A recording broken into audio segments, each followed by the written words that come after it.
ತುಂಬಾ ಧನ್ಯವಾದಗಳು. ಆ ಈ ತರ ಒಂದು ಸೆಲೆಬ್ರೇಷನ್ ಮಾಡೋದಕ್ಕೆ ಒಂದು ಖುಷಿ ಆಗ್ತಿದೆ. ಯಾಕೆಂದ್ರೆ ಅದ್ರಲ್ಲಿರೋ ಕಷ್ಟಗಳು, ಆಮೇಲೆ ಅದ್ರಲ್ಲಿರೋ ಡ್ರೀಮ್ ಆಗ್ಲಿ, ಪ್ರತಿಯೊಂದು ಪ್ಯಾಷನೇಟ್ ಆಗ್ಲಿ ಎಲ್ಲ ನಮ್ ಟೀಮ್ ಎಲ್ಲ ಸೇರ್ಕೊಂಡ್ ಮಾಡಿರೋದ್ರಿಂದ ಅದನ್ನ ನೋಡಿ ಮೆಚ್ಕೊಂಡಿದೀರಾ ಅನ್ನೋದೇ ಒಂದ್ ದೊಡ್ಡ ಖುಷಿ ವಿಚಾರ. ಆ ಖುಷಿಗೆ ನಾವೊಂದು ಸೆಲೆಬ್ರೇಷನ್ಗೋಸ್ಕರ ಕೇಕ್ ಕಟಿಂಗ್ ಇಟ್ಕೊಂಡಿದೀವಿ. ನಿಮ್ಮೆಲ್ಲರ ಸಪೋರ್ಟು, ನಿಮ್ಮ ಆ ಆಶಯ ಎಲ್ಲ ಪ್ರತಿಯೊಂದನ್ನು ಸಹಿತ ನಮ್ಗೆ ತುಂಬಾ ಇಂಪಾರ್ಟೆಂಟು.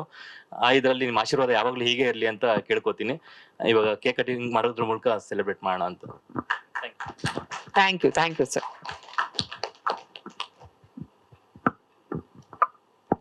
ಎಲ್ರಿಗೂ ನಮಸ್ಕಾರ. ಈ ಸಾಂಗ್ ನಂಗೆ ಸರ್ ಫಸ್ಟ್ ಟೈಮ್ ಕೇಳಿಸಿದಾಗ ಈ ಸಾಂಗ್ ನ ಯಾವಾಗ ಶೂಟ್ ಮಾಡ್ಬೇಕಂತಾನೆ ಅನ್ಕೊಂಡಿದ್ದೆ ಹೊರ್ತು ಅದಿನ್ನು ಟ್ರ್ಯಾಕ್ ವಾಯ್ಸ್ ಇತ್ತು. ಸೊ ಇನ್ನು ಅದಕ್ಕೆ ಸರ್ ಹೇಳಿದ್ರು ಸೋನು ನಿಗಮ್ ಮಾಡ್ಬೇಕು, ಶ್ರೇಯಾ ಘೋಷಾಲ್ ಮೇಡಮ್ ಮಾಡ್ಬೇಕು ಅಂತ. ಅವ್ರದ್ದು ಎಲ್ಲ ಆರ್ಟ್ಸ್ ಆದ್ಮೇಲೆ ಫೈನಲ್ ವರ್ಷನ್ ಬಂದಾದ್ಮೇಲೆ ಶೂಟಿಂಗೇ ಕಾಯ್ತಿದ್ರು. ಬಿಕಾಸ್ ಸರ್ ಹೆಂಗಂದ್ರೆ ಒಂದು ವಿಜುವಲ್ ಕೊಟ್ಬಿಟ್ಟಿದ್ರು, ಈ ತರನೇ ಶಾರ್ಟ್ಸ್ ತೆಗಿಬೇಕು, ಈ ತರನೇ ಒಂದು ವಿಜುವಲ್ ಇರುತ್ತೆ. ಸೊ ಈ ತರ ಶೂಟ್ ಮಾಡಿದ್ರೆ ಒಂದು it be a visual treat ಅಂತ. ಸೊ ಸಾಂಗ್ ಹಂಗೆ ಬಂದಿದೆ. ಸೊ ಈ ಸಾಂಗ್ ಸಕ್ಸಸ್ಗೆ ಎಲ್ಲ ಆಡಿಯನ್ಸ್ಗೆ, ನೋಡಿ ಖುಷಿ ಪಟ್ಟಿರೋರ್ಗೆ ಎಲ್ಲರಿಗೂ ಥ್ಯಾಂಕ್ಸ್ ಹೇಳ್ತೀನಿ. ತುಂಬಾ ಥ್ಯಾಂಕ್ಸ್. ಹಾಗೂ ಮೀಡಿಯಾದವ್ರಿಗೆ ಸಪೋರ್ಟ್ ಮಾಡಿರೋದಕ್ಕೆ ತುಂಬಾ ಥ್ಯಾಂಕ್ಸ್. ಈ ಸಾಂಗ್ ಶೂಟ್ ಮಾಡ್ಬೇಕಾದ್ರೆ ಅದಕ್ಕಿಂತ ಇನ್ನೊಂದು ಥ್ಯಾಂಕ್ಸ್ ಹೇಳ್ಬೇಕಂದ್ರೆ, ಈ ಸಾಂಗ್ಗೆ ರವಿ ಸರ್ ಅವರು ಬಿಗ್ ಬಾಸ್ ಬಂದಿದ್ರು ನಮ್ ಜೊತೆ. ಸೊ ಅಲ್ಲೊಂದು ಮ್ಯಾಸಿವ್ ಲಾಂಚ್ ಅಂತಾನೆ ಹೇಳ್ಬೋದು ಸಾಂಗ್. ಇದಕ್ಕೆ ಯಾವ್ದು ಆಗಿರಲಿಲ್ಲ ಅನ್ಕೋತೀನಿ ಆತರ. So thanks to Bigg Boss team and Ravi sir. Usually Ravi sir ಹೋಗಲ್ಲ, ನಮ್ ಟೀಮ್ಗೆ ಸಪೋರ್ಟ್ ಮಾಡ್ಬೇಕು ಅಂತ ನಮ್ ಜೊತೆ ಬಿಗ್ ಬಾಸ್ ಬಂದು ನಾನು ರವಿ ಸರ್ ಹೋಗಿದ್ವಿ. ಸೊ ಅಲ್ಲಿ ಫಸ್ಟ್ ಸಾಂಗ್ ಲಾಂಚ್ ಆಯ್ತು. ಅಲ್ಲಿ ಎಲ್ಲ ಕಂಟೆಸ್ಟೆಂಟ್ಸ್ ಎಲ್ಲ ಇಷ್ಟಪಟ್ರು. ನಾವ್ ಡ್ಯಾನ್ಸ್ ಮಾಡಿದ್ವಿ. ಸೊ ಅದು ಎಷ್ಟೊಂದು ಏರ್ ಆಗಿದೆ. ಸೊ ಅಲ್ಲಿಂದಾನೇ ನಮ್ ಫಸ್ಟ್ ಸಕ್ಸಸ್ ಸ್ಟಾರ್ಟ್ ಆಗಿತ್ತು.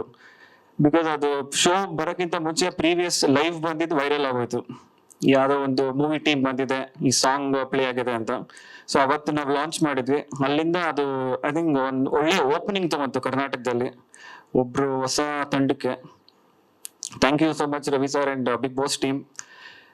ಈ ಸಾಂಗ್ ಶೂಟ್ ಮಾಡ್ಬೇಕಾದ್ರೆ ಲಡಾಖ್, ಹಾಗೆ ಸರ್ ಹೇಳ್ದಂಗೆ ತುಂಬಾ ಹೈ ಆಲ್ಟಿಟ್ಯೂಡ್ ಝೋನ್, 14,000 ಫೀಟ್ ಇಂದ ನಾವು ಸ್ಟಾರ್ಟ್ ಮಾಡಿದ್ವಿ. 17,000 ಫೀಟ್ ತನಕ ಶೂಟ್ ಮಾಡಿದೀವಿ.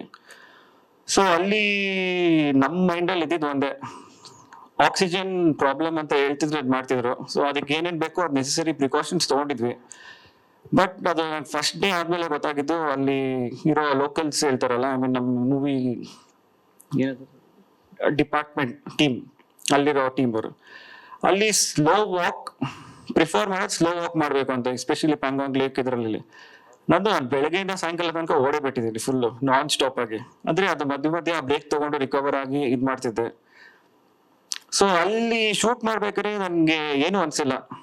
ನನ್ಗೆ ಇದ್ದಿದ್ ಒಂದೇ ಮೈಂಡು, ಡೈರೆಕ್ಟರ್ ವಿಷನ್ ಮತ್ತೆ ರಾಹುಲ್ ಮಾಸ್ಟರ್ ವಿಷನ್ ಅದು ತೆರೆ ಮೇಲೆ ಬರ್ಲೇಬೇಕು. ಇವಾಗ ನಾವು ಸುಸ್ತಾಗಿ ತೋರಿಸಿ ಇದ್ ಮಾಡಿದ್ರೆ ಅದು ಆಗಲ್ಲ. ಹಾಗೆ ರಾಶಿಕಾ ಶೆಟ್ಟಿ ಅವರು ಅಷ್ಟೇ, ಅವರು ಹಾಗೆ ಹೇಳ್ದಂಗೆ ಹಾಸ್ಪಿಟ್ಲ್ಗೆ ಹೋಗಿ ಬಂದಾದ್ಮೇಲೂ ಇಲ್ಲ ಶೂಟ್ ಮಾಡ್ಲೇಬೇಕು ಅಂತ ಬಂದಿದ್ರು. ಅದು ಒಂದ್ ಸ್ವಲ್ಪ ಚಾಲೆಂಜಿಂಗ್. ಬಿಕಾಸ್ ಅಲ್ಲಿ ಬೇರೆ ಮೂವಿ ಮಾಡಿದವರೆಲ್ಲ ಯೂಶಲಿ 2 ಶೆಡ್ಯೂಲ್ಸ್ ಮಾಡ್ತಾರಂತೆ, ಒಂದು ಬೆಳಗ್ಗೆ ಈವ್ನಿಂಗ್, ಮಧ್ಯಾಹ್ನ ಶೂಟ್ ಮಾಡಕ್ ಹೋಗಲ್ಲ. Because oxygen reason, main reason. ಹಾಗೂ ರಾಹುಲ್ ಮಾಸ್ಟರ್ಗೆ ತುಂಬಾ ಥ್ಯಾಂಕ್ಸ್ ಹೇಳ್ಬೇಕು. ನಾವು ಸಾಂಗ್ ಹೋಗಿಂತ ಪ್ರೀವಿಯಸ್ ಒಂದು 20 days ಆಲ್ಮೋಸ್ಟ್ ಪ್ರಾಕ್ಟೀಸ್ ಮಾಡಿದೀವಿ. ಸೊ ನೀವಾಗ್ಲೇ ಒಂದು ನೋಡಿರ್ಬೋದು, ಇಲ್ಲಿ ರಾಶಿಕಾಂತ್ ಹೆಂಗ್ ನಿಂತ್ಕೊಂಡಿರ್ಬೇಕಾದ್ರೆ ಒಂದು ಡ್ರೋನ್ ಶಾಟ್ ರೋಲ್ ಆಗುತ್ತೆ. ಅದು ಆಲ್ಮೋಸ್ಟ್ ಏನಿಲ್ಲ ಅಂದ್ರೆ ಒಂದು 2 minutes ಮೇಲೆ ಶೂಟ್ ಆಗಿರೋದು. ಆ ಶೂಟ್ ಗಿಂತ ಮುಂಚೆ ನಾವು ಫುಲ್ ಓಡ್ಬಿಟ್ಟಿದೀವಿ.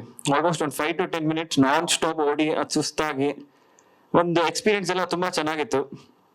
ಇವಾಗ ಸಾಂಗ್ ನೋಡ್ತಿದ್ರೆ ಅದು ಅವೆಲ್ಲ ಏನು ಇಲ್ಲ ಅನ್ಸುತ್ತೆ. ಜನ ತೋರಿಸಿರೋ ಪ್ರೀತಿಗೆ ಎಲ್ಲ ಜನತೆಗೂ ತುಂಬಾ ಥ್ಯಾಂಕ್ಸ್ ಈ ಸಕ್ಸಸ್ ಮಾಡಿರೋದಕ್ಕೆ. ಇನ್ನೊಂದು ಮೇಜರ್, ಈ ಮ್ಯೂಸಿಕ್ ಇಟ್ಟಾಗಿರೋದೇ ನಮ್ಮ ಪಳನಿ ಸರ್ ಅವರಿಂದ. ಬಿಕಾಸ್ ಮೂವೀಸ್ಗೆ ಒಂದು ಸಾಂಗ್ಗೆ ಒಂದು ಇನ್ವಿಟೇಷನ್ ಥಿಯೇಟರ್ಗೆ ಬರ್ಬೇಕಂದ್ರೆ. ಸೊ ಇವಾಗ ನಮ್ದು ಫಸ್ಟ್ ಇದ್ರಲ್ಲಿ ಅದೊಂದು ಸಕ್ಸಸ್ ಆಗಿದೆ. ಸೊ ಎಲ್ರಿಗೂ ನಾನು ಥ್ಯಾಂಕ್ಸ್ ಹೇಳ್ತೀನಿ, ಧನ್ಯವಾದಗಳು. ಹಾಗೂ ನಮ್ಮ DOP ಸರ್ ಈ ವಿಜುವಲೈಸೇಷನ್ ತೋರಿಸಿರೋದಕ್ಕೆ ಅವರ ಮೇಜರ್ ರೀಸನ್. ಹಾಗೂ ನಮ್ಮ ಇಡೀ ತಂಡಕ್ಕೆ ತುಂಬಾ ಥ್ಯಾಂಕ್ಸ್. ಕ್ಯಾರೆಕ್ಟರ್ ನಾನು ಅದರಲ್ಲಿ ಒಬ್ಬ ಆರ್ಟಿಸ್ಟೇ. ಸೊ ಒಬ್ಬ careless free man.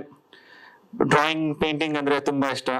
Heroine sudden ಆಗಿ ಲವ್ ಆಗುತ್ತೆ, ಸೊ ಹೀರೋಯಿನ್ ರೇಗಿಸ್ಕೊಂಡು ಹೀರೋಯಿನ್ ಜರ್ನಿ ಜೊತೆ ಒಬ್ಬ ಹೋಗೋ ಕ್ಯಾರೆಕ್ಟರ್ ಅದು ಫ್ರೀ ಮ್ಯಾನ್. ಎಲ್ರಿಗೂ ನಮಸ್ಕಾರ.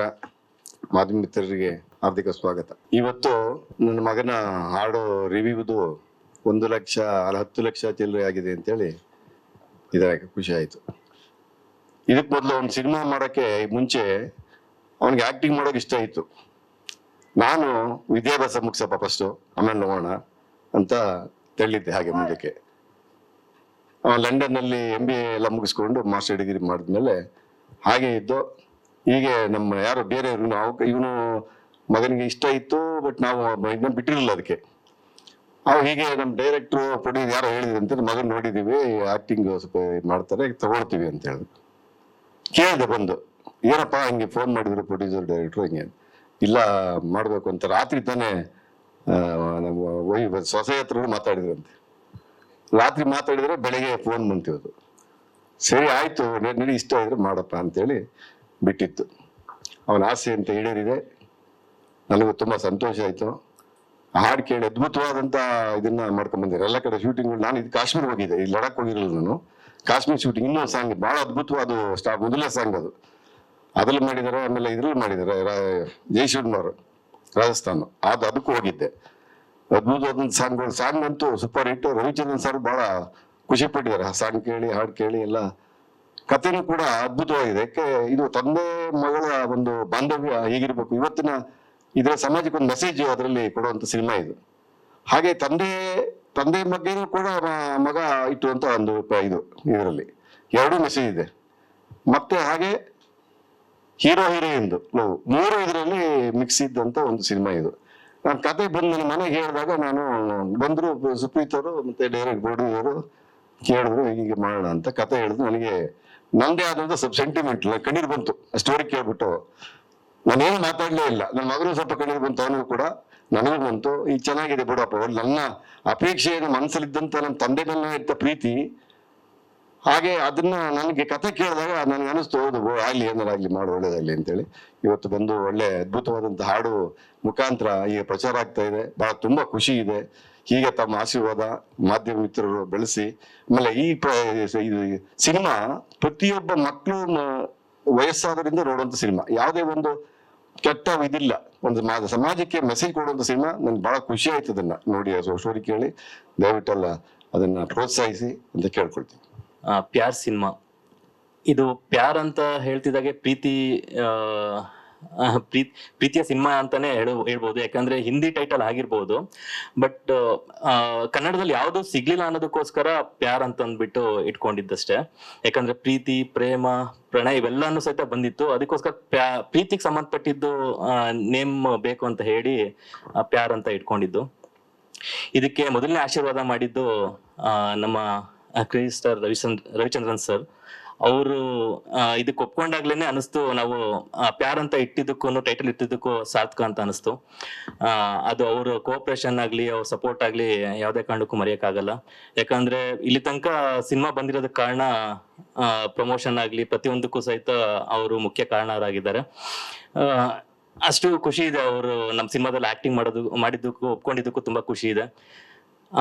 ಇವಾಗ ಪ್ಯಾರ್ ಅಂತ ಸಿನಿಮಾ ಬಂದಾಗ ಮೇನ್ ನಾವು ಕಾನ್ಸಂಟ್ರೇಟ್ ಮಾಡಿದ್ದು ಮ್ಯೂಸಿಕ್ ಅಂತ ಬಂದಾಗ ನಾನು ಫಸ್ಟ್ ಪಳ್ಳಿ ಸರ್ ಹತ್ರ ಡಿಸ್ಕಸ್ ಮಾಡಿ, ಮೊದಲನೇದಾಗಿ ಸಾಂಗ್ಗಳನ್ನ ಚೆನ್ನಾಗಿ ಇತ್ತು ಅಂತಂದ್ರೆ ನಮ್ಗೊಂದು ಸ್ಟೋರಿ ನಾವು ಸ್ಕ್ರೀನ್ ಪ್ಲೇ ಮಾಡೋದಕ್ಕಾಗ್ಲಿ, ಆಮೇಲೆ ನಾವು ಸ್ಟೋರಿ ಯಾವ ರೀತಿ ಫಸ್ಟ್ ಲಾಸ್ಟ್ ತನಕ ತಗೊಂಡೋಗೋದಕ್ಕಾಗ್ಲಿ ಅದೊಂದು ಮೂಲ ಇನ್ಸ್ಪಿರೇಷನ್ ಅಂತ ಹೇಳ್ಬೋದು. ಯಾಕೆ ಅಂತಂದ್ರೆ ಮ್ಯೂಸಿಕ್ ಕೇಳ್ತಾನೆ ಅದು ಚೆನ್ನಾಗಿತ್ತು ಅಂತ ನಾವು ಇನ್ನೂ ಸಹಿತ ಚೆನ್ನಾಗಿ ಶೂಟ್ ಮಾಡ್ಬೋದು, ಇನ್ನೂ ಚೆನ್ನಾಗಿ ಅದನ್ನ ಹೇಳ್ಬೋದು ಅನ್ನೋದೊಂದು ಕಾನ್ಫಿಡೆನ್ಸ್ ಇರೋದ್ರಿಂದ ಮೊದಲನೇ ಡಿಸ್ಕಷನ್ ಮ್ಯೂಸಿಕ್ ಡೈರೆಕ್ಟರ್ ಜೊತೆ ಆಗಿದ್ರಿಂದ ತುಂಬಾ ಚೆನ್ನಾಗಿ ನಮ್ಗೆ ಮ್ಯೂಸಿಕ್ ಮಾಡಿಕೊಟ್ರು. ಇದು ಒಂದೇ ಮಾತಲ್ಲಿ ಹೇಳೋದಾದರೆ ನಾನಿನ್ನ ಪ್ರೀತಿಸುವೆ ಅಂತ ಅಂದ್ಬಿಟ್ಟು ಒಂದು ಲೈನ್ ಇಂದ ಸ್ಟಾರ್ಟ್ ಆಗಿದ್ದು ಸಾಂಗ್ ಇದು. ಆಮೇಲೆ ಹೋಗ್ತಾ ಹೋಗ್ತಾ ಎಲ್ಲ ಮ್ಯೂಸಿಕ್ ಕಂಪೋಸಿಷನ್ ಎಲ್ಲ ಚೆನ್ನಾಗಾಯ್ತು. ಆಮೇಲೆ ಅದಕ್ಕೆ ಕವಿರಾಜ್ ಸರ್ ಲಿರಿಕ್ಸ್ ಬರ್ಕೊಟ್ರು. ಆ ಲಿರಿಕ್ಸ್ ಇಂದ ನಮ್ಗೆ ಎಲ್ಲೋ ಒಂದ್ ಕಡೆ ಈ ತರ ಲಿರಿಕ್ಸ್ ಆಮೇಲೆ ಈ ತರ ಮ್ಯೂಸಿಕ್ ಕಂಪೋಸಿಷನ್ ಇದ್ದಾಗ ಇದಕ್ಕೆ ಒಂದು ಒಳ್ಳೆ ವಾಯ್ಸ್ ಬೇಕು ಅಂತ ಹೇಳಿ ನಾವು ಕನ್ನಡದಲ್ಲೂ ಸಹಿತ ಒಂದಷ್ಟು ಆಪ್ಷನ್ಸ್ಗಳನ್ನ ಇದ್ ಮಾಡಿದ್ವಿ. ಬಟ್ ನಾನು ಮೊದಲನೇ ಸಿನಿಮಾ ಆಗಿರೋದ್ರಿಂದ ಒಂದ್ ಸ್ವಲ್ಪ ಅದಲ್ದೇನೆ ಒಂದ್ ಇದುವರೆಗೂ ಆಡಿಲ್ದಿರೋ ಅಂತ ವಾಯ್ಸ್, ಅಂದ್ರೆ ತುಂಬಾ ಗ್ಯಾಪ್ ಆಗಿರೋಂಥ ವಾಯ್ಸ್ ನ ಸರ್ಚ್ ಮಾಡ್ತಿರ್ಬೇಕಾದ್ರೆ ಶ್ರೇಯಾ ಘೋಷಾಲ್ ಮೇಡಮ್ ಹತ್ರ ಆಡಿಸ್ಬೇಕು ಅಂತ ಡಿಸಿಷನ್ ತಗೊಂಡ್ವಿ.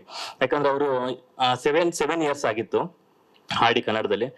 ಯಾಕೆ ನಾವು ಅವ್ರ ಹತ್ರ ಆಡಿಸ್ಬಾರ್ದು, ಅದಲ್ದೇ ಇಂಥ ಮೆಲೋಡಿ ಸಾಂಗ್ ಅವ್ರ ಹತ್ರ ತುಂಬಾ ಚೆನ್ನಾಗಿ ಆಡಿಸ್ಬೋದು, ಆಮೇಲೆ ಚೆನ್ನಾಗಿ ಕೇಳಿಸುತ್ತೆ ಅನ್ನೋದಕ್ಕೋಸ್ಕರ ನಾವೆಲ್ಲ ಟ್ರೈ ಮಾಡಿ ಸೋನು ನಿಗಮ್ ಹಾಗೂ ಶ್ರೇಯಾ ಘೋಷಾಲ್ ಮೇಡಮ್ ಹತ್ರ ಇಬ್ರು ಕಾಂಬಿನೇಷನ್ ಆಡ್ಸಿದ್ವಿ.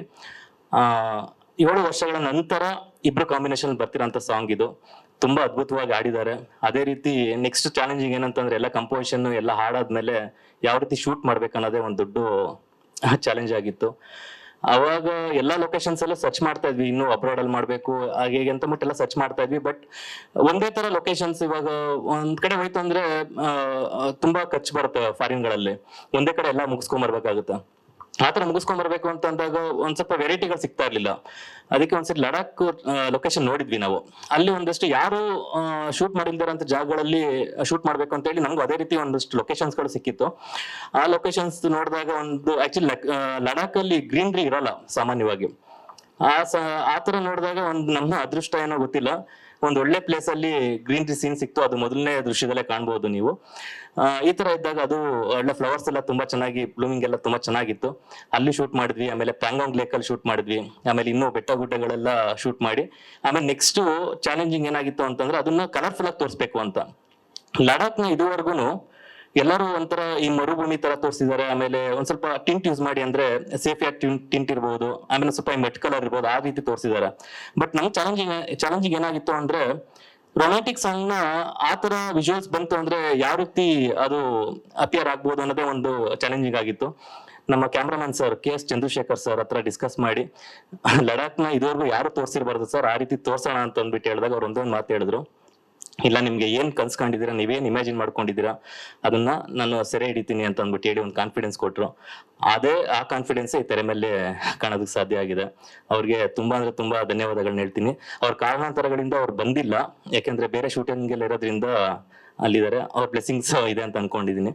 ಆಮೇಲೆ ನೆಕ್ಸ್ಟ್ ಇವಾಗ ರೊಮ್ಯಾಂಟಿಕ್ ಸಾಂಗ್ ಅಂತ ಅಂದಾಗ ಇನ್ನೊಂದು ಚಾಲೆಂಜಿಂಗ್ ಕೋರಿಯೋಗ್ರಫಿ ಅಂತ ಬಂದಾಗ ನಮ್ಮ ರಾಹುಲ್ ಮಾಸ್ಟರ್ ಜೊತೆ ಡಿಸ್ಕಸ್ ಮಾಡಿದಾಗ ಅವ್ರು ಹೇಳಿದ್ರು, ಈಗ ಸ್ಟೆಪ್ಸ್ ಗಳಿದ್ದಾಗ ಅದೊಂದು ವೆರೈಟಿ ಆಫ್ ಸಾಂಗ್, ಬಟ್ ಈ ಏನು ಸ್ಮೂತ್ ಸ್ಟೆಪ್ಸ್ ಗಳಿರ್ಬೋದು, ಆಮೇಲೆ ರೊಮ್ಯಾಂಟಿಕ್ ಕೆಮಿಸ್ಟ್ರಿ ಬಿಲ್ಡ್ ಆಗಂತ ಸೀನ್ ಗಳಿರ್ಬೋದು, ಇಂಥವೆಲ್ಲ ತುಂಬಾನೇ ಅದು ಹೀರೋ ಹೀರೋನ್ ಮಧ್ಯೆ ಚೆನ್ನಾಗಿ ಕೆಮಿಸ್ಟ್ರಿ ಇದ್ರೆ ಮಾತ್ರ ಸಾಧ್ಯ. ಅದು ಆಕ್ಚುಲಿ ಟಫ್ ಆಕ್ಚುಲಿ ಹೇಳ್ಬೇಕು ಅಂತಂದ್ರೆ ಅಷ್ಟು ಈಸಿ ಅಲ್ಲ. ಪ್ರಾಕ್ಟೀಸ್ ಆಲ್ಮೋಸ್ಟ್ ಒಂದು 20 to 23 days ತನಕ ಮಾಡಿದ್ರು. ತುಂಬಾ ಚೆನ್ನಾಗಿ ಬಂತು. ಅವರು ಸಹಿತ ಕೊರಿಯೋಗ್ರಫಿ ನಮ್ಗೆ ಆಕ್ಚುಲಿ ಅವ್ರು ಪ್ರತಿಯೊಂದು ಮೂಮೆಂಟ್ಸ್ ಕೊಡ್ತಿರ್ಬೇಕಾದ್ರೆ ಮಾಡ್ತಿರ್ಬೇಕಾದ್ರೂ ಅಲ್ಲೇ ಅನಿಸ್ತಾ ಇತ್ತು ಇದೊಂದು ಬೆಸ್ಟ್ ಇದಾಗುತ್ತೆ, ರೊಮ್ಯಾಂಟಿಕ್ ಸಾಂಗ್ ಆಗುತ್ತೆ ಅನ್ನೋದೊಂದು ಕಾನ್ಫಿಡೆನ್ಸ್ ಬರ್ತಾ ಇತ್ತು. ಅಲ್ಲೇನೋ ಪ್ರಾಕ್ಟೀಸ್ ಎಲ್ಲ ಆಯ್ತು, ಚೆನ್ನಾಗಾಯ್ತು. ಇನ್ನ ನೆಕ್ಸ್ಟ್ ಸ್ಪಾಟ್ ಹೋಗಿ ಶೂಟ್ ಮಾಡೋದು ಎಲ್ಲ ಪ್ರಿಪರೇಷನ್ ಅದು ಚೆನ್ನಾಗಾಯ್ತು. ಬಟ್ ಸ್ಪಾಟ್ ಹೋದ್ಮೇಲೆ ಇನ್ನೊಂದು ಚಾಲೆಂಜಿಂಗ್ ಏನಂತಂದ್ರೆ ಹೈ ಆಲ್ಟಿಟ್ಯೂಡ್, ಅಂದ್ರೆ 17,000 feet ಹೈಟ್ ಅಲ್ಲಿ ಇರೋಂಥ ಲೊಕೇಶನ್. ಅದು ಆಕ್ಸಿಜನ್ ತುಂಬಾ ಕಡಿಮೆ, ಆಲ್ಮೋಸ್ಟ್ 4 kilometers ಹೈಟ್ ಅಲ್ಲಿ ಇರ್ತೀವಿ. ಉಸಿರಾಡಕ್ಕೂ ತೊಂದ್ರೆ, ಒಂದ್ ಸ್ವಲ್ಪ ಜಾಸ್ತಿ ನಡೀತು ಅಂದ್ರೂ ಸಹಿತ ತಲೆ ಸುತ್ತ ಬೀಳಂತ ಪರಿಸ್ಥಿತಿ ಎಲ್ಲರಿಗೂ ಇರುತ್ತೆ ಅಲ್ಲಿ. ನಮ್ಮ ಟೀಮಲ್ಲೂ ಸಹಿತ ಆಲ್ಮೋಸ್ಟ್ 50% ಅಷ್ಟು ಅದೇ ತರ ಫೀಲ್ ಆಯ್ತು. ಅಂದ್ರೆ ನಮ್ಮ ಮೇಕಪ್ ಮ್ಯಾನ್ಗವ್ರಿಗೂ ಸಹಿತ ತಲೆ ಸುತ್ತ ಬಿದ್ರು, ಅವ್ರಿಗೂ ಆಗಿರ್ಲಿಲ್ಲ. ಸ್ಟಿಲ್ ಫೋಟೋಗ್ರಾಫರ್ ಅಲ್ಲಿ ಅವರು ವರ್ಕೇ ಮಾಡಕ್ಕಾಗ್ಲಿಲ್ಲ. ಈ ತರದೆಲ್ಲ ಕಷ್ಟಗಳನ್ನ ಫೇಸ್ ಮಾಡಿ ಕೊನೆಗೆ ಒಟ್ಟು 4 ದಿನ ಶೂಟ್ ಮಾಡಿ ಇದು ಸಾಂಗ್ ಮುಗಿಸ್ಕೊಂಡ್ ಬಂದ್ವಿ. ಇದ್ರ ಜೊತೆ ಏನಾಯ್ತು ಅಂದ್ರೆ ಒಂದು ಇನ್ಸಿಡೆಂಟ್, ಹೀರೋಯಿನ್ಗೆ ಅದು ಓಡೋದೆಲ್ಲ ಇದೆಯಲ್ಲ ನಮ್ಮ ಇದ್ರಲ್ಲಿ, ಓಡ್ತಿರ್ಬೇಕಾದ್ರೆ ಓಡ್ತಾ ತಲೆ ಸುತ್ತ ಬಿದ್ದೋಗ್ಬಿಟ್ಟಿದ್ದಾರೆ ಅವರು. ಆ ರೀತಿ ಎಲ್ಲ ಇನ್ಸಿಡೆಂಟ್ ಎಲ್ಲ ನಡೆದಿದೆ. ಅವರು ತುಂಬಾ ಕಷ್ಟಪಟ್ಟಿದ್ದಾರೆ. ಕೊನೆ ದಿನ ಹಾಸ್ಪಿಟಲ್ಗೆಲ್ಲ ಅಡ್ಮಿಟ್ ಆಗಿದ್ರು. ಆದ್ರೂ ಹಾಸ್ಪಿಟಲ್ ಅಡ್ಮಿಟ್ ಆಗಿ ಹೇಗೋ ಇಂಜೆಕ್ಷನ್ ಎಲ್ಲ ತಗೊಂಡು ಇಮಿಡಿಯೇಟ್ ಶೂಟಿಂಗ್ ಎಲ್ಲ ಕಮಿಟ್ ಆದ್ರು. ಅವ್ರ ಡೆಡಿಕೇಶನ್ ತುಂಬಾನೇ ಇದೆ. ನಮ್ಮ ಹೀರೋ ರಿಶ್ವಿನ್ ಪ್ರಾಕ್ಟೀಸ್ ಮಾಡೋದ್ರಿಂದ ಹಿಡಿದು ಅಲ್ಲಿ ಹೋಗಿ ಲೊಕೇಶನ್ ಅಲ್ಲಿ ಡ್ಯಾನ್ಸ್ ಮಾಡೋದ್ರಿಂದ ಹಿಡಿದು, ಡ್ಯಾನ್ಸ್ ಅನ್ನೋದಕ್ಕಿಂತ ಅಲ್ಲಿ ಮೂವ್ಮೆಂಟ್ಸ್ ಗಳು ನಾರ್ಮಲ್ ಆಗಿ ಸಾಮಾನ್ಯವಾಗಿ ನಡೆಯೋದೇ ತುಂಬಾ ಕಷ್ಟ ಅಲ್ಲಿ. ಅಂತವ್ರಲ್ಲಿ ಓಡೋದು, ಅವ್ರನ್ನೆಲ್ಲ ಎತ್ಕೊಡೋದು, ಇವೆಲ್ಲಾನು ತುಂಬಾ ಅಂದ್ರೆ ತುಂಬಾ ಟಫ್ ಇರುತ್ತೆ. ಆದ್ರೂ ಇವರು ಚಾಲೆಂಜಿಂಗ್ ಆಗಿ ತಗೊಂಡು ತುಂಬಾ ಎಫರ್ಟ್ ಹಾಕಿ, ಆಮೇಲೆ ಆಕ್ಚುಲಿ ತುಂಬಾ ಅನುಭವಿಸಿದ್ದಾರೆ. ಹೆಲ್ತ್ ಇಶ್ಯೂಸ್ ಎಲ್ಲ ಆಗಿದೆ, ಆದ್ರೂ ಅದನ್ನೆಲ್ಲ ತಡ್ಕೊಂಡು ತುಂಬಾ ಚೆನ್ನಾಗಿ ಕೋಆಪರೇಟ್ ಮಾಡಿ ಸಪೋರ್ಟ್ ಮಾಡಿದ್ದಾರೆ. ಅವ್ರಿಗೂ ಧನ್ಯವಾದಗಳನ್ನ ಹೇಳ್ತೀನಿ. ಇದಕ್ಕೆಲ್ಲ ಪ್ರತಿಯೊಂದಕ್ಕೂ ಸಪೋರ್ಟ್ ಮಾಡಿರೋರು ನಮ್ಮ ಪ್ರೊಡ್ಯೂಸರ್ HS ನಾಗಶ್ರೀ. ಅವರು ಯಾವ್ದಕ್ಕೂ ಸಹಿತ ಇಲ್ಲ ಅನ್ನೋದಕ್ಕೆ ಹೋಗಿಲ್ಲ. ಇಂಥ ಬೇಕು ಮ್ಯೂಸಿಕ್ ಇಂದ ಹಿಡಿದು ಪ್ರತಿಯೊಂದಕ್ಕೂ ಸಹಿತ ಇವಾಗ ಹಾಡ್ಸೋದ್ರಿಂದ ಮ್ಯೂಸಿಕ್ ಅಂದ ತಕ್ಷಣ ಲೈವ್ ಅಂತ ಬರುತ್ತೆ. ಫಸ್ಟ್ ಪ್ರೋಗ್ರಾಮಿಂಗ್ ಆದ್ಮೇಲೆ ಎಲ್ಲಾ ಖರ್ಚೆ ದುಡ್ಡು, ಅಂದ್ರೆ ಯಾವ್ದು ಸಹಿತ ಈಸಿಯಾಗಿ ಆಗುವಂತದ್ದಲ್ಲ. ಇವಾಗ ಒಂದು ಪ್ರೋಗ್ರಾಮಿಂಗ್ ಅಂತ ಅಂದಾಗ ಅದಕ್ಕೂ ಸಹಿತ ಚೆನ್ನೈಲಿ ಮಾಡಿಸಿದ್ದು ವೆಂಕಟ್ ಅಂತ ಅಂದ್ಬಿಟ್ಟು ಅವ್ರು ಮಾಡಿದ್ದು. ಆಮೇಲೆ ಅಲ್ಲಿದೂನು ಒಂದಷ್ಟು ಖರ್ಚಿರುತ್ತೆ. ಅದಾದ್ಮೇಲೆ ಲೈವ್ ಇನ್ಸ್ಟ್ರೂಮೆಂಟ್ಸ್ ಅಂತ ಬಂದಾಗ ಅದಕ್ಕೂ ಖರ್ಚಿತ್ತು. ಎಲ್ಲದಕ್ಕೂ ಪ್ರತಿಯೊಂದಕ್ಕೂ ಸಹಿತ ಯಾವ್ದಕ್ಕೂ ಇಲ್ಲ ಅಂದೇನೆ ಪ್ರೊವೈಡ್ ಮಾಡಿದ್ದಾರೆ. ಅವ್ರಿಗಂತೂ ಎಷ್ಟು ಥ್ಯಾಂಕ್ಸ್ ಹೇಳಿದ್ರು ಕಡಿಮೆ. ಆಮೇಲೆ ಲೊಕೇಶನ್ ಅಂತ ಬಂದಾಗ ಇಲ್ಲೇ ಮಾಡೋಣ ಅನ್ನೋ ತರನೇ ಇತ್ತು ಪ್ಲಾನ್ ಫಸ್ಟ್. ಬಟ್ ಯಾವಾಗ ಸಾಂಗ್ ಸೋನು ನಿಗಮ್ ಸರ್ ಆಮೇಲೆ ಶ್ರೇಯಾ ಘೋಷಾಲ್ ಮೇಡಮ್ ಎಲ್ಲ ಹಾಡಿದ್ಮೇಲೆ ಇಂಥ ಸಾಂಗ್ ಒಂದು ಒಳ್ಳೆ ಕಡೆ ಮಾಡ್ಬೇಕು ಅಂತ ಹೇಳಿದಾಗ ಅದಕ್ಕೂ ಇಲ್ಲ ಅಂದೇನೆ ಅದಕ್ಕೂ ಸಪೋರ್ಟಿವ್ ಆಗಿ ಪ್ರೊವೈಡ್ ಮಾಡಿದ್ದಾರೆ. ಇದೊಂದೇ ಸಾಂಗ್ ಅಂತಲ್ಲ, ಎಲ್ಲಾ ಸಾಂಗ್ಸ್ ಗಳಿಗೂ ಅದೇ ರೀತಿನೇ ಪ್ರೋತ್ಸಾಹ ಮಾಡಿದ್ದಾರೆ. ಅದ್ರ ಜೊತೆಗೆ ಎಲ್ಲಾ ಸೀನ್ಸ್ಗಳು, ಪ್ರತಿಯೊಂದು ಸೀನ್ಸ್ಗಳಲ್ಲೂ ಸಹಿತ ಇಂಥದೇ ಜಾಗ ಬೇಕು ಅಂತ ಅಂದಾಗ ಅಂತದೆಲ್ಲ ಒಪ್ಕೊಂಡು ಚೆನ್ನಾಗಿ ಬರ್ಬೇಕು ಅನ್ನೋ ದೃಷ್ಟಿಗೋಸ್ಕರ ತುಂಬಾ ಚೆನ್ನಾಗಿ ಅದಕ್ಕೆಲ್ಲ ಬಂಡವಾಳ ಎಲ್ಲ ಹಾಕಿ ರಿಸ್ಕ್ ತಗೊಂಡು ಮಾಡಿದ್ದಾರೆ. ಇದು ಅವ್ರಿಗೆ ತುಂಬಾ ಧನ್ಯವಾದಗಳನ್ನ ಹೇಳ್ತೀನಿ. ಅದ್ರ ಜೊತೆಗೆ ನಮ್ಮ ರಿಶ್ವಿನ್ ಅವ್ರ ತಂದೆ ಡಾಕ್ಟರ್ ಬಿ ನಾಗರಾಜ್ ಸರ್, ಇವರು ಸಹಿತ ತುಂಬಾನೇ ಸಹಿತ ಎಲ್ಲಾ ತರದಲ್ಲೂ ಸಹಿತ ಯಾಕಂದ್ರೆ ಒಂದು ಸಿನಿಮಾ ಅಂತ ಅಂದಾಗ ಒಂದು ಬ್ಲೆಸ್ಸಿಂಗ್ಸ್ ಇರ್ಬೇಕು. ಬ್ಲೆಸ್ಸಿಂಗ್ಸ್ ಜೊತೆಗೆ ಒಂದ್ ವೇಳೆ ಇವಾಗ ಪ್ರಮೋಷನ್ ಆಗೋದಾಗ್ಲಿ ಪ್ರತಿಯೊಂದನ್ನು ಸಹಿತ ಅವೆಲ್ಲ ಅದಕ್ಕೂ ಒಂದಷ್ಟು ಸಪೋರ್ಟ್ ಬೇಕಾಗುತ್ತೆ. ಆ ದೃಷ್ಟಿಲಿ ಸರ್ ತುಂಬಾನೇ ಅಂದ್ರೆ ತುಂಬಾ ಸಪೋರ್ಟ್ ಮಾಡಿದ್ದಾರೆ. ಎಷ್ಟೇ ಆದ್ರೂ ಇನ್ನೊಂದೇನಂತಂದ್ರೆ ಅವರು ಸಮಾಜ ಸೇವಕರಾಗಿರೋದ್ರಿಂದ ಬೇರೆಯವ್ರಿಗೆಲ್ಲ ಅಷ್ಟೊಂದೆಲ್ಲ ಅಂದ್ರೆ ಅವ್ರ ಏರಿಯಾಗಳಲ್ಲೆಲ್ಲ ತುಂಬಾ ಸಹಾಯ ಮಾಡಿದ್ದಾರೆ. ಇನ್ನ ನಮ್ ಸಿನಿಮಾ ಅಂತ ಬಂದಾಗ ಅವ್ರ ಸಹಾಯ ಅಂತೂ ನಾ ಮರೆಯಕ್ಕಾಗಲ್ಲ, ಅಷ್ಟೊಂದು ಹೆಲ್ಪ್ ಮಾಡಿದ್ದಾರೆ. ಅವ್ರಿಗೂ ಧನ್ಯವಾದಗಳನ್ನ ಹೇಳ್ತೀನಿ. ಈಗ ನಮ್ಮ ಟೀಮಲ್ಲಿ ಹಾರ್ಟ್ ಡಿಪಾರ್ಟ್ಮೆಂಟ್ ಆಗಿರ್ಬೋದು, ಮೇಕಪ್ ಆಗಿರ್ಬೋದು, ಎಲ್ಲದಕ್ಕಿಂತ ಹೆಚ್ಚಾಗಿ ಕಾಸ್ಟ್ಯೂಮ್ ನಮ್ಮ ಭಾಷಾ ಸರ್ ಮಾಡಿದ್ದಾರೆ. ಮೊಹಮ್ಮದ್ ಭಾಷಾ ಅಂತ ಅಂದ್ಬಿಟ್ಟು ಅವರು ತುಂಬಾ ಚೆನ್ನಾಗಿ ಎಲ್ಲ ಕಾಸ್ಟ್ಯೂಮ್ಸ್ ಎಲ್ಲ ರೆಡಿ ಮಾಡ್ಕೊಟ್ಟು ಆಕ್ಚುಲಿ ಅದು ತುಂಬಾ ಚೆನ್ನಾಗಿ ಕಾಣ್ಬೇಕು ಅಂದ್ರೆ ಅವರು ಕಾರಣನೇ. ಮೇಕಪ್ ಸಹಿತ ತುಂಬಾನೇ ಚೆನ್ನಾಗಿ ಮಾಡಿದ್ದಾರೆ. ಅಲ್ಲಿ ಅಂತ ಜಾಗದಲ್ಲೆಲ್ಲ ಮಾಡೋದಂತ ತುಂಬಾ ಕಷ್ಟ ಆಗಿತ್ತು, ಅದನ್ನು ಮಾಡಿದ್ದಾರೆ. ನಮ್ಮ ಹಾರ್ಟ್ ಡಿಪಾರ್ಟ್ಮೆಂಟ್ ಆನಂದ್ ಅವರಾಗಿರ್ಬೋದು. ಆಮೇಲೆ ಸರ್ ಅದು ಕತೆ ಬಂದು ಎಮೋಷನಲ್ ಜರ್ನಿ ಆಫ್ ಲವ್ ಅಂತ ಅಂದ್ಬಿಟ್ಟು ಏನಕ್ಕೆ ನಾವು ಇಟ್ಟಿದೀವಿ ಅಂದ್ರೆ ಟ್ಯಾಗ್ಲೈನ್, ಒಂದು ತಂದೆ ಮಗಳಿಗಿರೋ ಒಂದು ಸಂಬಂಧ ಅಂದ್ರೆ ಎಷ್ಟು ಬಾಂಡಿಂಗ್ ಅಂತ ಅಂದ್ರೆ ಅದು ನಾರ್ಮಲ್ ಆಗಿ ಒಂದ್ ಇದ್ರಲ್ಲಿ ಏನು ಇವಾಗ ತಂದೆಗೆ ಮಗಳು ಮದ್ವೆ ಚೆನ್ನಾಗಿ ಒಳ್ಳೆ ಕಡೆ ಮದ್ವೆ ಮಾಡ್ಬೇಕು, ಒಳ್ಳೆ ಕಡೆ ಇದ್ ಮಾಡ್ಬೇಕು, ಇಂಥದೆಲ್ಲ ಕನ್ಸುಗಳೆಲ್ಲ ಚಿಕ್ಕ ವಯಸ್ಸಿಂದಾನೇ ಒಂದಷ್ಟು ಬೆಳೆದಿರತ್ತ. ಇಲ್ಲಿ ಏನಾಗುತ್ತೆ ಅಂದ್ರೆ ಆ ಕನ್ಸುಗಳನ್ನ ಮಕ್ಳು ಅರ್ಥ ಮಾಡ್ಕೊಂಡು ಅವ್ರಿಗೆ ಯಾವ ರೀತಿ ಸಪೋರ್ಟಿವ್ ಮಕ್ಳು ನಿಂತಾರ ಅನ್ನೋದು ಇಂಪಾರ್ಟೆಂಟ್. ಅದು ಒಂದು ಹೆಣ್ಣು ಮಗಳಾಗಿತ್ಕೊಂಡು ಇಷ್ಟೊಂದೆಲ್ಲ ತಂದೆ ಪ್ರೀತಿ ಇಟ್ಕೊಂಡಿದ್ದಾಗ ನಾನ್ ಏನ್ ಮಾಡ್ಬೇಕು, ನಾನ್ ಯಾವ ರೀತಿ ನಾನು ಅವ್ರನ್ನ ಪ್ರೀತಿಸ್ತೀನಿ ಅನ್ನೋದು ಬರೀ ಬಾಯಿ ಮಾತಲ್ಲಾಗ್ಲಿ ಇದ್ರಲ್ಲಾಗಿ ತೋರ್ಸಕ್ಕಾಗಲ್ಲ. ಅದು ಅವ್ರು ನಡ್ಕೊಳ್ಳೋ ರೀತಿಲಾಗಿರ್ಬೋದು, ಅವರು ಯಾವ ರೀತಿ ತ್ಯಾಗಗಳಾಗಿರ್ಬೋದು, ಅವ್ರ ಪ್ರೀತಿಗೋಸ್ಕರ ಅಂದ್ರೆ ಪ್ರೀತಿ ಅಂದ್ರೆ ಬರೀ ಹುಡುಗಿ ಮಧ್ಯದಲ್ಲೇ ಇರೋಂಥ ಪ್ರೀತಿ ಅಲ್ಲ, ತಂದೆಗೋಸ್ಕರ ಯಾವ ಲೆವೆಲ್ಗೆ ಪ್ರೀತಿ ಮಾಡ್ತಾರೆ ಅಂದ್ರೆ ಈ ತರ ಎಲ್ಲ ಮಾಡ್ಬೋದು ಅನ್ನೋದು ನಮ್ಮ ಸಿನಿಮಾದಲ್ಲಿ ತೋರ್ಸ್ಕೊಟ್ಟಿದೀವಿ. ಯಾಕಂತಂದ್ರೆ ಯಾರೇ ನೋಡಿದ್ರು ಸಹಿತ ಇಷ್ಟೊಂದು ಈ ತರ ಒಂದು ಪ್ರೀತಿ ಇದೆಯಾ ಅಂದ್ರೆ ತಂದೆಗೋಸ್ಕರ ಈ ತರ ಒಂದು ತ್ಯಾಗ ಮಾಡ್ಬೋದ ಅನ್ನೋದೊಂದು ಅದು ಸಿನಿಮಾ ನೋಡಿದ್ರೆ ಗೊತ್ತಾಗುತ್ತೆ. ಆಮೇಲೆ ಇನ್ನ ಹೀರೋಯಿನ್ ಮಧ್ಯದಲ್ಲಿ ಅದು ಒಂದು ಸ್ಯಾಕ್ರಿಫೈಸ್ ಇದೆ. ಆ ಸ್ಯಾಕ್ರಿಫೈಸ್ ಎಂತದ್ದು ಅಂತಂದ್ರೆ ಬರೀ ಅವ್ರು ಚೆನ್ನಾಗಿರ್ಲಿ, ಹುಡುಗ ಚೆನ್ನಾಗಿರ್ಲಿ ಅದಕ್ಕೋಸ್ಕರ ನಾನ್ ತ್ಯಾಗ ಮಾಡ್ತೀನಿ, ಇಲ್ಲಾಂದ್ರೆ ಹುಡುಗಿ ಚೆನ್ನಾಗಿರ್ಲಿ ನಾನ್ ತ್ಯಾಗ ಮಾಡ್ತೀನಿ ಅನ್ನೋದಷ್ಟೇ ಅಲ್ಲ. ಜೀವನದಲ್ಲಿ ಒಂದಷ್ಟು ಫೇಸ್ ಮಾಡೋದು ಇಂಪಾರ್ಟೆಂಟ್. ಯಾಕಂದ್ರೆ ಒಂದು ಹುಡುಗಿ ಸಿಗ್ಲಿಲ್ಲ ಅಂತಂದ್ರೆ ಸೂಸೈಡ್ ಮಾಡ್ಕೊಳ್ಳೋದಿರ್ಬೋದು, ಒಂದು ಹುಡುಗ ಸಿಗ್ಲಿಲ್ಲ ಅಂತಂದ್ರೆ ಹುಡುಗಿ ಸೂಸೈಡ್ ಮಾಡ್ಕೊಳ್ಳೋದಿರ್ಬೋದು, ಅದಷ್ಟೇ ಮುಗ್ದೋಯ್ತು ಅನ್ನೋ ತರದಲ್ಲಿ ಎಲ್ಲ ಅನ್ಕೊಂಡ್ಬಿಡ್ತಾರೆ. ಬಟ್ ಅದನ್ನ ಜೀವಿಸಿ ಅಂದ್ರೆ ಇತ್ಕೊಂಡು ಬದುಕಿರ್ಬೇಕಾದ್ರೆ ಅದನ್ನ ಫೇಸ್ ಮಾಡಿ ಯಾವ ರೀತಿ ಗೆಲ್ತೀವಿ ಅನ್ನೋದೇ ನಮ್ ಸಿನಿಮಾದ ಕತೆ ಹೊಂದಿದೆ ಸರ್. ಅದು ಹೀರೋಯಿನ್ ಮಧ್ಯದಲ್ಲಿ ಇರ್ಬೋದು, ತಂದೆ ಮಗಳದಲ್ಲಿರ್ಬೋದು, ತಂದೆ ಮಗನಲ್ಲಿರ್ಬೋದು, ಪ್ರತಿಯೊಂದನ್ನು ಸಹಿತ ಈ ಸಿನಿಮಾದಲ್ಲಿ ಒಂದು ಅದ್ಭುತವಾಗಿ ಬಂದಿದೆ ಅಂತ ಅನ್ಕೊಂಡಿದೀವಿ. ಅದ್ರ ಚಲನಚಿತ್ರ ನೋಡಿದಾಗ ನಿಮ್ಗೂ ಅನ್ಸುತ್ತೆ ಅಂತ ನಂಬಿದೀನಿ. ಒಟ್ಟು 5 ಸಾಂಗ್ಸ್ ಇದೆ. ಇದು ಮೊದಲನೇ ಸಾಂಗ್ ನಮ್ ಸಿನಿಮಾದು, ಒಂದೇ ಮಾತಲ್ಲಿ ಹೇಳೋದಾದ್ರೆ ಅಂತ. ಇನ್ನ ನೆಕ್ಸ್ಟ್ ಇನ್ನು 4 ಸಾಂಗ್ ಇದೆ. ಅದರಲ್ಲಿ ಇನ್ನೂ ಒಂದು ಡ್ಯುಯೆಟ್ ಇದೆ, ಇನ್ನೊಂದು ಪ್ಯಾಥೋ ಡ್ಯುಯೆಟ್ ಇದೆ, ಇನ್ನೊಂದು ರವಿ ಸರ್ದು ಒಂದು ಸಾಂಗ್ ಇದೆ. ನಾವು ಫೆಬ್ರವರಿಗೆ ಇಂಡಸ್ಟ್ರಿಯಲ್ ಬರ್ಬೇಕು ಅಂತ ಅನ್ಕೊಂಡಿದ್ವಿ. ಅಷ್ಟರೊಳಗಡೆ ಎಲ್ಲ 1 by 1 ಸಾಂಗ್ ಗಳನ್ನೆಲ್ಲ ರಿಲೀಸ್ ಮಾಡಿ ಒಂದಷ್ಟು ಟ್ರೈಲರ್, 1-2 ಟ್ರೈಲರ್ ಇದೆ, ಅದನ್ನು ಸಹಿತ ಮಧ್ಯದಲ್ಲಿ ತರೋಣ ಅಂತ ಅನ್ಕೊಂಡಿದೀವಿ ಸರ್. ಇದು ಒಟ್ಟು ಟೋಟಲ್ ನಾವು 6 ದಿನ ಹೋಗಿದ್ವಿ ಸರ್. ನಾವು 4 ದಿನ ಶೂಟ್ ಮಾಡಿದ್ವಿ. ಅದ್ರಲ್ಲಿ ಏನಾಯ್ತು ಅಂತ ಲಡಾಖಲ್ಲಿ ಈ ಲೊಕೇಶನ್ ಏನಂದ್ರೆ ಪರ್ಟಿಕ್ಯುಲರ್ ಆಗಿ ನಾವು 1 ದಿನ ಫುಲ್ ರೆಸ್ಟ್ ಮಾಡ್ಬೇಕಾಗಿತ್ತು. ಯಾಕಂದ್ರೆ ನಾವು ಎಲ್ಲೂ ಓಡಾಡಂಗಿರ್ತಿಲ್ಲ. ಯಾಕಂದ್ರೆ ಆ ಕ್ಲೈಮೇಟ್ ಅಡ್ಜಸ್ಟ್ ಆಗ್ಬೇಕು ಅಂತಂದ್ರೆ 1 ದಿನ ಬೇಕಾಗಿತ್ತು.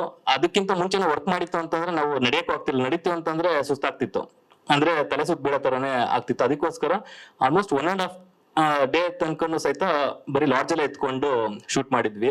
ಅಂದ್ರೆ ಲಾಡ್ಜ್ ಅಲ್ಲಿ ಎತ್ಕೊಂಡು ಆಮೇಲೆ ನೆಕ್ಸ್ಟ್ ಡೇ ಶೂಟ್ ಮಾಡಿದ್ವಿ. ಟೋಟಲ್ 6 days ಆಯ್ತು ಸರ್ ಈ ಲಡಾಖ್ ಶೂಟ್ ಮಾಡೋದಕ್ಕೆ. ಹೌದು ಸರ್, ಅಂದ್ರೆ ಎಲ್ಲ ಏನಂತ ಹೇಳ್ತಿದಾರೆ ಒಂದೊಂದಷ್ಟು ನಂಗೂ ಅದೇ ತರ ಒಪಿನಿಯನ್ ಬಂತು. ಏನಂದ್ರೆ ಇದೇನ್ CG ಇದು ಏನು ಗ್ರಾಫಿಕ್ಸ್ ಮಾಡ್ಸಿದ್ರ ಎಲ್ಲಿ ಮಾಡ್ಸಿದ್ರ ಏನು ಅಂತ ಅಂದ್ಬಿಟ್ಟೆಲ್ಲ ಒಂದಷ್ಟೆಲ್ಲ ಒಪಿನಿಯನ್ ಬಂತು. ಬಟ್ ಆಕ್ಚುಲಿ ಇದೆಲ್ಲ ಎಲ್ಲ ಲೊಕೇಶನ್ಸ್ ರಿಯಲ್ ಲೊಕೇಶನ್ಸ್ ಸರ್. ಅದು ನೆಕ್ಸ್ಟ್ ಮುಂದಿನ ಮೇಕಿಂಗ್ ವಿಡಿಯೋದಲ್ಲಿ ಬಿಡೋಣ ಅಂತ ಅನ್ಕೊಂಡಿದ್ವಿ. ಯಾಕಂತಂದ್ರೆ ಅಂತ ಅದ್ಭುತವಾದ ಲೊಕೇಶನ್ಸ್ ನಮ್ಗೆ ಸಿಕ್ತು, ಅದು ಆಕ್ಚುಲಿ ನಮ್ಮ ಅದೃಷ್ಟ ಅಂತ ಅನ್ಕೋಬೇಕು. ಯಾಕಂದ್ರೆ ಎಲ್ಲಾ ಟೈಮಲ್ಲೂ ಅದು ಸಿಕ್ತಿರ್ಲಿಲ್ಲ. ನಾವು ಹೋಗೋ ಟೈಮಲ್ಲಿ ಒಂದಷ್ಟು ಲೊಕೇಶನ್ಸ್ ತುಂಬಾ ಚೆನ್ನಾಗಿರೋದ್ರಿಂದ ಇನ್ಸ್ಟೆಂಟ್ ಆಗಿ ಮಾಡಿದಂತ ಶೂಟ್ ಅದು. ಅದೇ ಪ್ಯಾಂಗಾಂಗ್ ಲೇಕ್ ಸರ್, ಅದು ಮೇನ್ ಪ್ಯಾಂಗಾಂಗ್ ಲೇಕ್. ಆಮೇಲೆ ಇನ್ನೂ ಒಂದಷ್ಟು ಅದು ಸ್ವಲ್ಪ ಚೈನಾ ಬಾರ್ಡರ್ ಇರೋದ್ರಿಂದ ಒಂದೊಂದಷ್ಟು ಹೆಸರುಗಳು ಸ್ವಲ್ಪ ಟಫ್ ಇದೆ. ಅದು ಬಾಯಲ್ಲಿ ಅಷ್ಟೊಂದು ಒಳ್ಳಕ ಅಂದ್ರೆ ಆತರ ಇದೆ. ಹೌದು ಸರ್, ಡ್ರೀಮ್ ಸಾಂಗ್ ಏನೇ ಬರುತ್ತೆ. ಬಟ್ ಸಿಚುವೇಶನ್ ಮಾತ್ರ ಕಂಟಿನ್ಯೂಟಿ ಇದೆ ಸರ್. ಅದು ಏನ್ ಇವಾಗ ಲಾಸ್ಟ್ ಸಿಚುವೇಶನ್ ಎಲ್ಲ ಇದೆ ಅದು ಸೀನ್ಸ್ ಕಂಟಿನ್ಯೂಟಿನೇ ಇದೆ ಸರ್. ಅದು ಹೌದು ಸರ್. ಸರ್ ಅಪ್ಪ ಮಗಳದೇನೆ ಸಾಂಗ್. ಅದೊಂದು ಬಾಂಡಿಂಗ್, ಅಂದ್ರೆ ಅವರು ಯಾವ ರೀತಿ ಚಿಕ್ಕದ್ರಿಂದನೂ ರವಿ ಸರ್ ಮಗಳನ್ನ ಬೆಳೆಸ್ತಾರ ಅನ್ನೋದ್ರ ಮೇಲೆ ಒಂದು ಸಾಂಗ್ ಇದೆ. ಅದನ್ನ ಹೇಮಂತ್ ಅವ್ರು ಹಾಡಿದ್ದಾರೆ. ಅದಕ್ಕೆ lyrics V Nagendra Prasad sir ಬರ್ದಿದ್ದಾರೆ. ಅದ್ರದ್ದೆಲ್ಲ ಸ್ವಲ್ಪ ನೆಕ್ಸ್ಟ್ ಡೀಟೇಲಿಂಗ್ ಎಲ್ಲ ಒಂದಷ್ಟು sir main Rishwin heroine Rashika Shetty, Ravi sir main lead ಆಗಿ ಮಾಡಿದ್ದಾರೆ. ಇನ್ನು ಅಚ್ಯುತ್ ಕುಮಾರ್ ಮಾಡಿದ್ದಾರೆ. ಆಮೇಲೆ ಶಂಕರ್ ಅಶ್ವಥ್ ಸರ್ ಮಾಡಿದ್ದಾರೆ, ಶ್ರೀನಿವಾಸ್ ಮೂರ್ತಿ ಸರ್ ಮಾಡಿದ್ದಾರೆ, ವಿಜಯ್ ಸೂರ್ಯ ಅವ್ರು ಮಾಡಿದ್ದಾರೆ, ಆಮೇಲೆ ಮುನಿಯಾ ಅವ್ರು ಮಾಡಿದ್ದಾರೆ, ವಿಶ್ವ ಅವ್ರು ಮಾಡಿದ್ದಾರೆ, ಸಂಗೀತ ಅವ್ರು ಮಾಡಿದ್ದಾರೆ, ಆಮೇಲೆ ಶ್ರೀನಿವಾಸ್ ಪ್ರಭು ಅಂತ ಅವ್ರು ಮಾಡಿದ್ದಾರೆ. ಈ ತರ ಇನ್ನೂ ಎಲ್ಲ ಸಪೋರ್ಟಿಂಗ್ ರೋಲ್ಸ್ ಎಲ್ಲ ಒಂದಷ್ಟು ಇದೆ ಸರ್. ಅದು ಸಿನಿಮಾದಲ್ಲಿ ಏನಕ್ಕೆ ಅಂತಂದ್ರೆ ಒಂದಷ್ಟು ಸೀನ್ಗಳಲ್ಲೆಲ್ಲ ಅಂತ ನಟರುಗಳಿದ್ದಾಗ ನಮ್ಗೆ ನಾವು ಹೊಸಬ್ರಾಗಿರೋದ್ರಿಂದ ಎಲ್ಲ ಒಂದ್ ಕಡೆ ಅವ್ರ ಅಪಿಯರೆನ್ಸ್ ಎಲ್ಲ ನಮ್ಮ ಸೀನ್ಗೆ ಉಪಯೋಗ ಆಗುತ್ತಂತ ಅನಿಸ್ತಾ, ಇದಕ್ಕೋಸ್ಕರ ಸ್ಟಾರ್ ಕ್ಯಾಸ್ಟ್ ಹತ್ರ ಇಟ್ಕೊಂಡ್ವಿ ಸರ್ ನಾವು. ಇದಿಷ್ಟೇ ವಿಷಯ ಇದೆ ಸರ್. ಸೆಕೆಂಡ್ ಸರ್, ಅವರು ರವಿ ಸರ್ ನೀವು ಫಸ್ಟ್ ಸ್ಟಾರ್ಟ್ ಆಯ್ತು ಅಂತ ಲಾಸ್ಟ್ ತನಕ ಇರ್ತಾರೆ ಸರ್. ಮರೆಯಲ್ಲ ಸರ್, ರವಿ ಸರ್ನ ಮಾತ್ರ ಯಾವ್ದೇ ಕಾರಣಕ್ಕೂ ಮರೆಯಲ್ಲ. ಸಿನಿಮಾ ಇದ್ದಷ್ಟು ಸಹಿತ ರವಿ ಸರ್ ಇರ್ತಾರೆ. ಅದ್ರ ಜೊತೆಗೆ ಸಿನಿಮಾ ಮುಗಿದ್ಮೇಲೆ ಸಹಿತ ನಮ್ಮ ಮನ್ಸಲ್ಲಿ ಇರ್ತಾರೆ ಸರ್. ಅದ್ರ ಬಗ್ಗೆ ಹೇಳ್ತೀನಿ ಸರ್. ಅದು ಫಸ್ಟ್ ನಾವು ಲಾಸ್ಟ್ ವೀಕ್ ಸಾಂಗ್ ರಿಲೀಸ್ ಮಾಡಿದಾಗ ಒಂದೇ ಒಳ್ಳೆ ಹೋಪ್ಸ್ ಇತ್ತು. ಆನಂದ್ ಆಡಿಯೋ ಇದ್ರಲ್ಲೇ ರಿಲೀಸ್ ಮಾಡಿದ್ವಿ. ನೆಕ್ಸ್ಟ್ ಇದ್ರಲ್ಲಿ ಇವಾಗಿನ ತನಕ ಇನ್ಸ್ಟಾಗ್ರಾಮ್ ಇದ್ರಲ್ಲೇನೆ 100 million ವ್ಯೂಸ್ ಆಗಿದೆ ಸರ್, ಮೇಲಾಗಿದೆ. ಅಂದ್ರೆ 10 ಕೋಟಿ ವೀಕ್ಷಣೆಗಳಾಗಿದೆ ಸರ್, ಅದ್ರ ಮೇಲಾಗಿದೆ. ಯಾಕೆ ಪ್ರತಿಯೊಂದು ನಮ್ ಸಿನಿಮಾ ಹಾಡು ಸಂಬಂಧಪಟ್ಟಂಗೆ ಬಂದಿರೋ ವ್ಯೂಸ್ ಗಳು ನೋಡ್ತು ಅಂದ್ರೆ ಅಷ್ಟಾಗಿದೆ.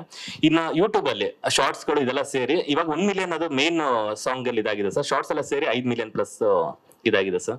ಆ ಸೆಲೆಬ್ರೇಷನ್ ನಮ್ಗೆ ಅಂದ್ರೆ ಅದೇ ನಮ್ಗೆ ಒಂದು ಖುಷಿಯಾದ ವಿಚಾರ. ಯಾಕೆ ಅಂತಂದ್ರೆ ನಾವೆಲ್ಲ ಒಂದು ಹೊಸ ಟೀಮ್ ಸರ್ ನಾವು. ಯಾಕೆ ಇವಾಗ ಹೀರೋ ಆಗಿರ್ಲಿ, ಹೀರೋಯಿನ್ ಆಗಿರ್ಲಿ, ನಾನಾಗಿರ್ಲಿ, ಪ್ರತಿಯೊಂದು ಒಂದು ಹೊಸ ಟೀಮ್ ಇದ್ದಾಗ ಎಲ್ಲ ಒಂದ್ ಕಡೆ ನಮ್ಗೆ ಈ ತರದ ಒಂದು ಸಾಂಗ್ ಇಂದ ನಮ್ಗೊಂದು ಪ್ರಮೋಷನ್ ಆಗ್ಲಿ, ಒಂದು ಜನಕ್ಕೆ ರೀಚ್ ಆಗ್ತಿದೆ ಅಂತ ಅಂದ್ಬಿಟ್ಟು ಒಂದು ಅನ್ಸ್ತು ಅಂತಂದ್ರೆ ಇದೇ ಒಂದು ನಮ್ಗೆ ನೆಕ್ಸ್ಟ್ ಕೆಲಸ ಮಾಡೋದಕ್ಕೆ ತುಂಬಾ ಅನುಕೂಲ ಆಗುತ್ತೆ. ಯಾಕೆ ಅಂತಂದ್ರೆ ಎಲ್ಲ ನಾವು ಒಂದು ರೈಟ್ ವೇಲ್ ಇದೀವಿ, ಹೋಗ್ತಾ ಇರೋ ದಾರಿ ಚೆನ್ನಾಗಿದೆ, ಆಮೇಲೆ ಒಳ್ಳೆ ಕೆಲಸಗಳನ್ನ ಮಾಡ್ತಾ ಇದೀವಿ ಅನ್ನೋ ನಂಬಿಕೆ ಮೇಲೆ ಇನ್ನೂ ಹೆಚ್ಚಿನ ಕೆಲಸಗಳನ್ನ ಮಾಡೋದಕ್ಕೆ ಅನುಕೂಲ ಆಗುತ್ತೆ ಸರ್. ಅದಕ್ಕೆಲ್ಲ ನಿಮ್ ಸಪೋರ್ಟ್, ಮೀಡಿಯಾದ ಸಪೋರ್ಟ್, ಯೂಟ್ಯೂಬರ್ಸ್ ಆಗಿರ್ಲಿ, ಸೋಷಿಯಲ್ ಮೀಡಿಯಾದಾಗಿರ್ಲಿ ತುಂಬಾ ಸಪೋರ್ಟ್ ಬೇಕಾಗಿದೆ. ನಿಮ್ ಕೈ ಮುಗಿದು ಕೇಳ್ಕೊತೀನಿ, ಪ್ರತಿಯೊಂದು ಸಾಂಗ್ನು ಸಹಿತ ಇದೇ ರೀತಿ ರೀಚ್ ಮಾಡಿ. ಈ ಸಾಂಗ್ನು ಸಹಿತ ಆದಷ್ಟು ಎಲ್ಲದಕ್ಕೂ ರೀಚ್ ಮಾಡೋದಕ್ಕೆ ನೀವು ಹೆಲ್ಪ್ ಮಾಡ್ಬೇಕಂತ ಕೇಳ್ಕೊತೀನಿ. ಇಲ್ಲಿ ತನಕ ಏನ್ ನೀವು ಸಪೋರ್ಟ್ ಮಾಡಿದಿರಾ ಇದನ್ನ ಯಾವ್ದೇ ಕಾರಣಕ್ಕೂ ನಾವು ಮರೆಯಲ್ಲ. ನಾನಂತ ಹೊಸಬನ್ಗೆ ಈ ತರದೆಲ್ಲ ಒಂದು ಪ್ರೋತ್ಸಾಹ ಕೊಟ್ಟಿದ್ದೀರಾ, ಈ ತರದೆಲ್ಲ ಸಪೋರ್ಟ್ ಮಾಡ್ತಿದ್ದೀರಾ ಅಂತಂದ್ರೆ ಅದನ್ನ ಯಾವ್ದೇ ಕಾರಣಕ್ಕೂ ಮರೆಯಕ್ಕೂ ಸಾಧ್ಯ ಇಲ್ಲ. ಇದ್ರ ಮೇಲೆ ಇನ್ನೂ ಹೆಚ್ಚಿನ ಕೆಲಸ ಮಾಡೋದಕ್ಕೆ ನನಗೆ ಇನ್ನೂ ಒಂದು ಎನರ್ಜಿ ಸಿಕ್ತಾಗ ಆಗುತ್ತೆ. Thank you sir. ಅದೇ ಇವಾಗ ಏನ್ ಹಾಡು ಇವಾಗ ಇಷ್ಟ ಖಂಡಿತ ಸರ್. ಯಾಕಂತಂದ್ರೆ ನಿರ್ಮಾಪಕರು ನಾವು ಉಳಿಸ್ತು ಅಂತಂದ್ರೆ ನಾನು ಒಬ್ಬ ನಿರ್ದೇಶಕನಾಗಿ ಏನೋ ಒಂದು ಮಾಡಿದ್ದಕ್ಕೂ ಸಾರ್ಥಕ, ಕೆಲಸ ಮಾಡಿದ್ದಕ್ಕೂ ಸಾರ್ಥಕ ಅನ್ಸುತ್ತೆ. ಯಾಕೆ ಅಂತಂದ್ರೆ ನಿರ್ಮಾಪಕರು ಏನಾಗುತ್ತೆ, ಅವರು ಏನ್ ಎಕ್ಸ್ಪೆಕ್ಟ್ ಮಾಡ್ತಾರೆ ಅಂತಂದ್ರೆ ಸಿನಿಮಾ ಗೆಲ್ಲಿ, ಇವಾಗ ದುಡ್ಡಿಗಿಂತ ಹೆಚ್ಚಾಗಿ ಜನಗಳಿಗೆ ನಾವು ಏನ್ ಪ್ರಯತ್ನ ಮಾಡಿದ್ರೆ ಅದು ರೀಚ್ ಆಗ್ಬೇಕು ಅನ್ನೋದೇ ಒಂದು ದೃಷ್ಟಿ ಮೇನ್ ಇರುತ್ತೆ. ಆ ದೃಷ್ಟಿಲಿ ಆ ಪ್ಯಾಷನೆಟ್ ಇಟ್ಕೊಂಡೆ ನಮ್ಗೆ ಏನೇನೆಲ್ಲ ಬೇಕು ಅದೆಲ್ಲ ಪ್ರೊವೈಡ್ ಮಾಡಿದ್ದಾರೆ. ಇದನ್ನಂತೂ ಮರೆಯಕ್ಕಾಗಲ್ಲ. ಆಮೇಲೆ ಇದೇ ಸಾಂಗ್ ಇನ್ನು ಏನೇನ್ ಪ್ರಮೋಷನ್ ಮಾಡ್ತೀವಿ ಇದೆಲ್ಲ ಜನಗಳಿಗೆ ಯಾವ ರೀತಿ ರೀಚ್ ಆಗ್ಬೇಕು ಅಂತಂದ್ರೆ ಸಿನಿಮಾ ನೋಡ್ಬೇಕು ಅಂತ ಅನಿಸ್ಬೇಕು, ಇದ್ರಲ್ಲಿ ಏನೋ ಇದೆ, ಇದು ಈ ಸಿನಿಮಾ ನೋಡ್ತು ಅಂತ ಏನೋ ಒಂದು ವಿಷಯ ತಿಳ್ಕೊಬಹುದು, ಏನೋ ಒಂದು ಫೀಲ್ ಮಾಡ್ಬೋದು. ಯಾಕಂದ್ರೆ ಸಿನಿಮಾ ಅನ್ನೋದೇ ಒಂದು ಎಕ್ಸ್ಪೀರಿಯನ್ಸ್. ಇದು ಎಕ್ಸ್ಪೀರಿಯನ್ಸ್ ಅಂತಂದ್ರೆ ಏನೋ ಇವಾಗ ನಮ್ದಲ್ಲೇ ಏನೋ ನಡೀತಿದೆ, ನನ್ಗೆ ಏನೋ ಆಯ್ತು ಅನ್ನೋ ತರದಲ್ಲಿ ಆತರ ಸಿನಿಮಾ ಬಂದಾಗ ಮಾತ್ರ ನಾವು ನೋಡೋದಕ್ಕೆ ಇಷ್ಟ ಆಗುತ್ತೆ. ಆ ಇದ್ರಲ್ಲಿ ಸಿನಿಮಾ ಕಂಪ್ಲೀಟ್ ಆಗಿ ಮಾಡಿದೀವಿ. ಎಮೋಷನ್ ಜರ್ನಿ ಆಫ್ ಲವ್ ಅಂತ ಇಟ್ಟಿದ್ದೆ ಅದಕ್ಕೋಸ್ಕರ. ಆ ದೃಷ್ಟಿಲಿ ಆಕ್ಚುಲಿ ಉದ್ದೇಶ ಬಂದು ಥಿಯೇಟರ್ ಜನಗಳನ್ನ ಕರ್ಸ್ಬೇಕನ್ನೋ ಉದ್ದೇಶದಿಂದಲೇ ಇವೆಲ್ಲ ಮಾಡ್ತಿರೋದು. ಮ್ಯೂಸಿಕ್ ಅನ್ನೋದೇ ಮೊದಲನೇ ಇನ್ವಿಟೇಷನ್ ನಮ್ಗೆ. ಆ ಇದರಲ್ಲಿ ಸಪೋರ್ಟ್ ಸಿಕ್ಕಿದೆ ಅಂತ ಅನ್ಕೊಂಡಿದೀನಿ. ಇದೇ ರೀತಿ ಸಪೋರ್ಟ್ ಇರ್ಲಿ ಸರ್ ಎಲ್ಲ. Thank you sir. ಕೊನೆಯಲ್ಲಿ ಮಾತಾಡಿ. ಅಲ್ಲ ವಾಸು ಸರ್ ಕೇಳ್ತಾ ಇದಾರಲ್ಲ ಸರ್, ಯಾಕಂದ್ರೆ ನನ್ನ ಮ್ಯೂಸಿಷಿಯನ್ಸ್. ಓಕೆ. ಹಾ ಸರ್, ಇವಾಗ ನಮ್ದು ಏನಾಯ್ತು ಅಂತಂದ್ರೆ ಫಸ್ಟ್ ಇಂದ ಇವಾಗ್ಲೂ ತನಕ ನೋಡಿ ಸರ್, ಇವಾಗ್ಲೂ 1000 2000 ಹೋಗ್ತಿದೆ ಸರ್ ಪರ್ ಅವರ್. ಇವಾಗ್ಲೂ ತಕೊಂಡ್ ಮಾಡಿ, ಇವಾಗ ಒಂದು ಟೈಮ್ ಬಿಟ್ಕೊಂಡು ನೆಕ್ಸ್ಟ್ ಅವರ್ ಹೋಯ್ತು ಅಂತಂದ್ರೆ ಒಂದು 800 900, ಇಲ್ಲ ಅಂತಂದ್ರೆ 1000 2000 ಹೋಗ್ತಿದೆ. ಅದೇ ರೀತಿ ಒಂದಾಗಿ ಒಂದು 11 days ಆಯ್ತು ಸರ್ ನಮ್ದು. ಅದೇ ರೀತಿ ಹೋಗ್ತಿದೆ ಸರ್ ನಮ್ದು. ಯಾವ್ದು ಸಹಿತ ಇರ್ದಿಕ್ಕಿದ ಇವಾಗ ಯಾರಿಗೆ ಆಗ್ಲಿ ಒಂದೇ ಸರಿ ಹೇಳ್ಬಿಡ್ತು ಅಂದ್ರೆ ಗೊತ್ತಾಗ್ಬಿಡುತ್ತೆ ಸರ್ ಅದು. ಯಾವಾಗ ನೀವು ನೋಡಿ ನಮ್ದು 11 days ಆದ್ರೂ ಸಹಿತ 1 million, ಇವಾಗ 10,50,000 75,000 ಏನೋ ಇದೆ ಸರ್ ಇವಾಗ. ನೆಕ್ಸ್ಟ್ ನಾಳೆ ಏನಾದ್ರೂ ಮೋಸ್ಟ್ಲಿ 1.1 million ಆಗ್ಬೋದು. ಆದ್ರೆ ಬಟ್ ನಾವ್ ಇದೇ ರೀತಿ ಒಂದಷ್ಟೆಲ್ಲ ಜನಗಳಿಗೆ ರೀಚ್ ಮಾಡ್ತು ಅಂದ್ರೆ ಇನ್ನೊಂದ್ ಸ್ವಲ್ಪ ಜಾಸ್ತಿ. ಯಾಕಂದ್ರೆ ರೀಲ್ಸ್ ಗಳು ಮಾಡೋದ್ರಿಂದ ಜಾಸ್ತಿ ಆಗುತ್ತೆ ಸರ್ ಅದು. ಯಾಕಂದ್ರೆ ಜನಗಳಿಗೆ ಇವಾಗ ಯಾವ್ದಾದ್ರು ಒಂದು ಬೇರೆ ಅವರು ಅದಕ್ಕೆ ಆಕ್ಟ್ ಮಾಡೋದಾಗಿರ್ಲಿ, ಅದೆಲ್ಲ ನೋಡಿದಾಗ ನಾವು ಮಾಡ್ಬೇಕು ಅನ್ಸುತ್ತೆ. ಅದು ಯಾವ ಸಾಂಗ್ ಅಂತ ನೋಡಿದಾಗ ಯೂಟ್ಯೂಬ್ ಅಲ್ಲಿ ಇರುತ್ತೆ. ಆತರ ಇನ್ನೂ ಆಗೋ ಚಾನ್ಸಸ್ ಇದೆ ಸರ್. ಅದು ನಂಬ್ಕೊಂಡಿದೀವಿ.